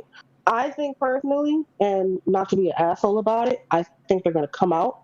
Not only are they going to expand the memory, they're also going to drop what kind of expandable memory for the PS5. I also want the scalpers to get screwed over. I'm not gonna lie to you, but that's what I'm thinking is gonna happen. I've heard that the redesign is only gonna be internal, and y'all can correct me on that if I'm wrong. I didn't hear anything about. I didn't hear anything about external, but I mean, it's not gonna be external, and I'm just like, I don't know. I don't pretend to know what they're talking about when they talk about the chipset. I understand there was a shortage. There were some issues that could be taking place. But it's just like, it's kind of soon, I think, especially when it's not commonplace. The fact that you can't go into a store and buy it kind of makes it weird. But 2020 has been weird regardless. But, you know, I hope they can get it out to more people. Because like I said last week, when all these scalpers are hoarding these systems, Sony's not getting that money. They're not getting that Returnal money or that Miles Morales money. They're not getting that. That's going to hurt them in the long run. So hopefully they can get this out. It's going to be for money. Like we just said 2 seconds ago, everything they do is for money. Will they be able to produce it more? I don't know. Because again, I don't pretend to know about the chip and all that. But I'm hoping they, you know, don't do it to the detriment. I hope they don't redesign it and then it costs more. Because at this point, anything can happen. Mm-hmm. And who's to say when it's coming out? If it comes out. Well, yeah, and that's the thing to me I don't know. That's the thing that trips me out more than anything is that it's just what the point you made, because I still got homeboys that's only about Sony, and that's fine. I'll go and I'll play over there every once in a while or whatever. And when I have my PlayStation, they're so old school PlayStation that they don't even want to play online unless they're playing somebody on Madden or Call of Duty. Mm-hmm. But like, if you want to try to play a fighting game, something like, nah, man, you got to come over here. You got to do this. You got to do that. Okay, all right, cool, whatever. But this the thing is that the mindset out here, it was actually there. People would try to trip out and say, "Oh man, so you gonna give up on the console that's for the people of color? What console is that? What console is that?" Oh, the console that says God of War will make you a better father? Bro, is that where did you get this logic from? I'm like, hold on, whoa, hold up. How about y'all need Kevin Samuels? Hold up. I said, what did you just say? He says, man, you know how they do it? Man, you know what I'm saying? Xbox, man, I swear to God, I'm not gonna say my homeboy's name, but he said, you know, Xbox is foreign, man. Xbox is foreign, man. They for the white folk. They ain't for the brothers. They ain't for the white folks. Japanese system. I said, do you know what PlayStation? Man, PlayStation America, man. I said, yo, what? Oh, man, PlayStation's America. I said, yo, bro. I said, man. I said, yeah, bro, I'm not saying my homeboy's name. I said, bro, you know Xbox is an American company, right? No, hell no, man. I said, no, man, they just got the white folks up there to just get up there, walk on the stage. I said, bro. Wow. I said, when's the last time you watched E3? He said, man, I don't watch that bullshit. I said, but you buy consoles and then you try to teach me some logic on some shit that you don't know? I said, man, don't you ever come to me say some bullshit like that ever again, man. I said, ever again. OKC need to come outside a little bit. Bro, no. That just he just one of them diehard PlayStation, you know what I'm saying, little hood dudes, man. He never changed. He just thought somebody told him that shit and he ran with it and he believed it. Diehard could equal retard. Bro, my mouth dropped. Crazy. I put my hand on my head like, what? Oh my. Yeah, listen, the stupid it burns. Trust me, it hurt my heart. I said, bro, it hurt my heart. It hurt my heart, man. Is that dude in Game Express? He's like 5'2". He said, "Yo, I will fight you for PlayStation." Oh, yo. Oh man. It hurt my heart, man. It hurt my heart. He's dead in our faces with this. I will fight you. PlayStation 2 can control Scud missiles. That's why they won't let it go to Iraq. I will fight you, bro. Yes. I said, you know what? I'm done. I put my store. We kicked him out the store. Man, I put my head. I said, boy, that boy needs some real water, man. Something ain't right with you. But I said, all right. No, something's in his water. In his water, exactly. That dude is looking at me basically from my belt strap up at me. Yeah. Like, I will fight you. Word. It was weird. You're going to get your brains beat in because you believe PlayStation 2 can control Scud missiles. Right. Yo, I'm done. It's like, you're wrong, man. Bad Boys won, and he's yelling at that basketball player. I will knock you down.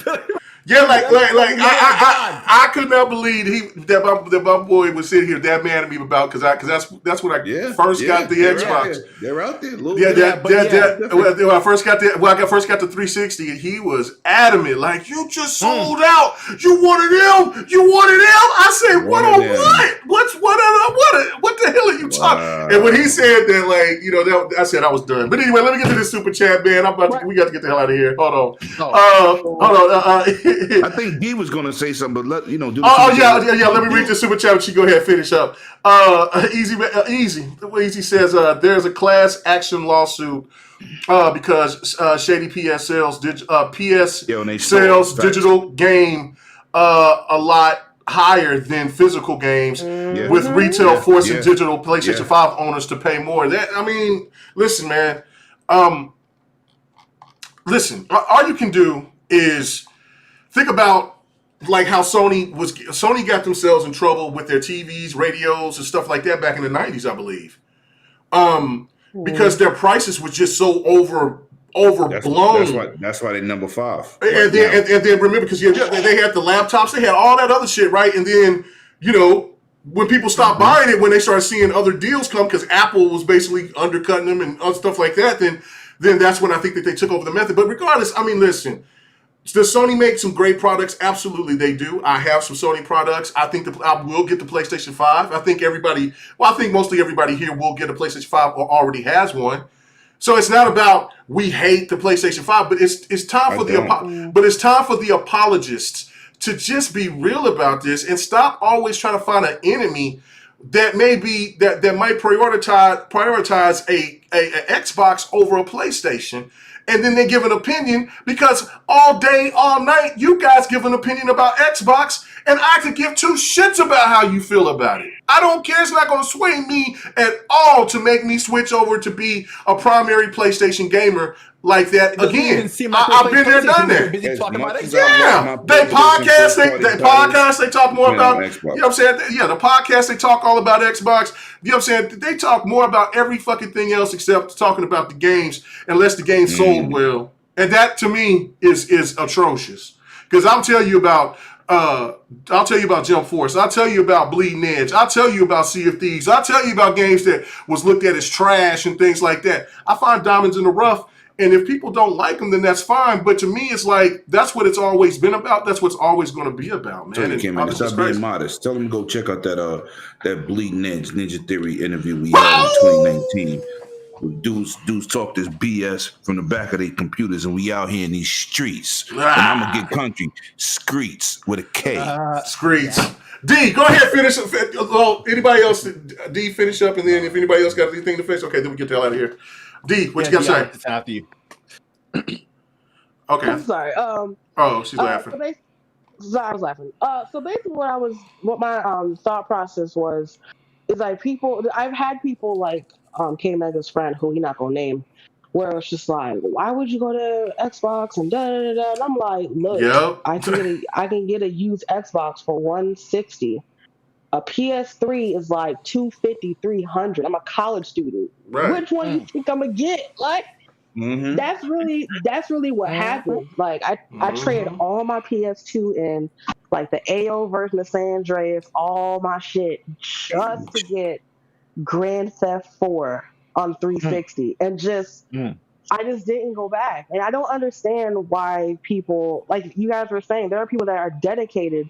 Like, you wouldn't know that they play PlayStation because their entire repertoire of tweets is just, Xbox doing this and Xbox doing that. I'm like, why you putting so much? Like, you got stopped? Like, I don't understand. Like, this, I don't get it. And it's just like him, everyone saying, the apologists, like, they can't do anything wrong. And it's like, at the end of the day, y'all got to just do what's good for you. But the hurling of the insults, calling the people dumb for, just playing the system that they bought. Like, nothing needs to validate your purchase better than your satisfaction with the games. Right. If you buy a PS5 and you're satisfied, that's fine.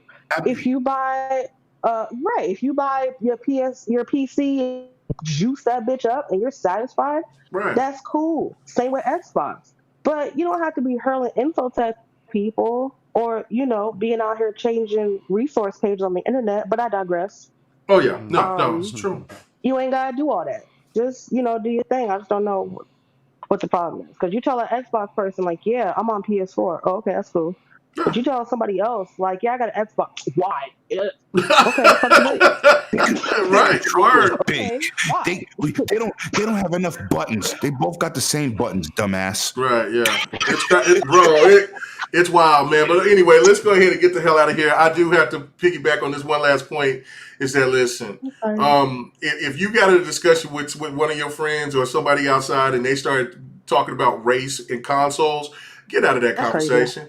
Just get out of that conversation. Crazy. Because it shouldn't even never be about that. And so, you know what? Yeah, man. Just enjoy what you're doing, and I'm trying to get more people to get involved into gaming. I'm not worried about I'm not caring about your race. I'm not caring about anything like that, man. We all trying to do this shit and have fun. And this is a hobby. You know what I'm saying? You know, when you start trying to make it to try to bring, politics into this shit. Yeah, you know what I'm saying? That shit is crazy. Like I don't give a fuck about the politics or about whatever's going on. I like talking about this stuff. But at the end of the day, if you told me that, man, I'll never buy an Xbox, you're not going to break my heart. I got plenty of other people to play. Yeah, so it just enjoy what you enjoy. Let's just go. Shout out to my boy Parker, man. I promise you, I'm still looking for a PlayStation 5 for you, brother. It's just hard out there, man. It's just hard. I know I've seen some Xbox One S's, but I have some Xbox. I said some. It's not Xbox One, but some Series S's around. But man, it's hard to catch. And then the digital PlayStation is damn near. That's like a unicorn. That damn thing is damn near hard to find. Not producing like that. That's why. Right. So anyway, but all right, guys. Anyway. Yeah, that's the one I want. I'm like, I don't mind going all digital. I should have went all digital because I'm game sharing with Mini-Me. So yeah. So all right, Sick Slayer. Where can they find you at, brother? That's two Fridays in a row. He said sick. My God. AKA Slick. AKA Slick. You can man. Well, you know, I had a whole thing I wanted to say about this subject too, but we won't keep on that because it's a long ass podcast. Yeah. Because somebody took up the whole topic. Anyway. Oh, you talking about 108? Yeah, go ahead, 108. Yes, he already knows. So anyway, rhetoric and attacking clowns, you know, I'm gonna win because I don't like that. No doubt. We gamers, and it shouldn't be no separate situation. And like I said, anybody go to E3, the console war don't even exist. No, there ain't no such thing. It don't, and that's what I promote. I'm sick. I'm telling you, what I'm telling you is really not my opinion. I experienced. Oh no, well, you preaching the choir. I was just saying, like you know, say something. Time is up. So can I make an outro, please? Can I make my outro, please? Yeah, thank you. So great games are played. Oh, my bad. Oh my God, let that man talk. I'm just messing with him. Next. All right, okay. Still Rain. Where can they find you at, brother? Oh damn! Six said he was over it, man. He said he was over it. He's let it go. Come back around. Yeah. But no, man, look. Yeah. Every Friday, man, y'all can find me right here, GRG, 8 p.m. Central. Y'all know what it is. Other than that, y'all can hit me up on Twitter. I still reign. The T is a 7. And Saturday mornings, 9 a.m. Central, 10 a.m. Eastern, 3 p.m. UK time.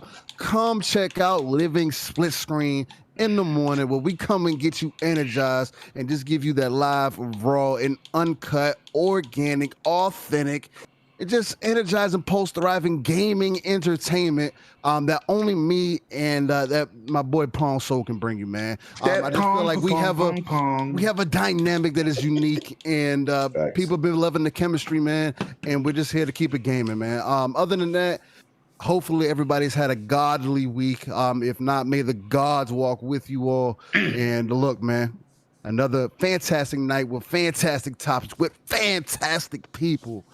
Y'all have a good night, man. Woo! I should let you go last, but 108 Dragons. We're gonna let the lady sign us out. Oh, yeah, let the lady finish. Yeah, I'm gonna let the lady take us out for the night. Anyway, man. So what else? It's my 100 shit. Oh man, 108. Where can they find you at, man? Yo, listen, man. You can find me on GRG every Friday, Saturdays on that Dragon Den podcast. Tomorrow, I got somebody coming through special in their life. Hey. 11 years knowing this brother, man. I'm dropping a video. He don't even know what I'm doing for him tomorrow. It's gonna be crazy. It's gonna be lit. And I got 2 unboxings next week, man. We do big things on a small channel, man. Shout out to my panel, D, KMEGA, my brother Sick, and my other brother, Still Ring, and great conversation last night. You and Pong, and my goddamn Cisco voice. You already know, bringing that fire. Listen, man, support everybody here, man. We out here giving you good information. Ain't no bashing. We just preaching from how we feel. And the chat was lit tonight.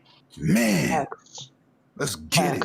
Let's get it. Let's get it. No doubt, no doubt, no doubt. And now, D, if you look and you see the description, your name is there. You Lovely. Oh. Lovely. Where can they find you at? Other than being lovely. Lovely. Or bewildered. You sick? You're not the only one with an interrupted outro. You should still go. Don't let me tap you out. Oh my God. UFC. Let that girl finish. At least I get one this week. You can find me every Friday, GRG Podcast. I am on Twitter at Gingy's Mom and YouTube at Quaranate Hyatt, Twitch D Marie B. And I just appreciate everybody coming out, sharing the knowledge. I just want to let y'all know, it just means a lot for y'all participating and letting us know, kicking it, talking shit. Right. There is no wealth like knowledge and no poverty like ignorance. I appreciate y'all. Woo! See, that's why I had to do the sign out, man. But that girl right there is slick, man. Slick. All right, guys, thank you so much. I really do appreciate it. We're almost there, folks. You know what I'm saying? It's almost time for the pants off, dance off, but not just yet. I hear some of you people out. I hear some of you people out there is being skeptical, not getting that vaccine. Speaking of that, PK got that vaccine. He's good. Well, he's under the weather right now. And our original guest that was supposed to come, Clowns, he couldn't make it. But you know what I'm saying? They must have took the shot at the same time. So I don't know if they're the Wonder Twins or not. But regardless, shout out to both of them. And I hope they get well. If it's anything like what I had to experience, give it about until Monday, and you're gonna feel like Superman. You're gonna feel like you could just run up on somebody swole and say, "I'll beat your mother, boy." Man, I felt invincible until my back started hurting again. I was like, "Oh shit!" Yeah. Stay home with your nasty ass. Anyway, the pearls, like, oh. Yeah, oh my God. But anyway, I hope everybody go out there and really, pay attention to this stuff. Keep yourself safe, keep your family safe. Right. Do what you need to do, man. So everybody, thank you so much. Hold on. Yeah. Y'all better pull up tomorrow morning, Living Split Screen Breakfast Club. Let's get it done. 10 p.m. Eastern Standard Time. I don't know no other regions. I live in the East. Facts. Pull up. Great energy. No, don't make me pull up in your house and be like, you been watching Split Screen? No. Smack! Go watch Split Screen. Let's get it. Let's go. Man. That's love. Gang. All right. Gang. Say gang. All right. Everybody have a good one. Good night. Peace. Hey, thanks for checking out the GRG Podcast. Bye. All your gaming news and our special topic of the week. Make sure to join us every Friday night, 9:30 Eastern, 8:30 Central, and 6:30 Pacific. This was the GRG Podcast.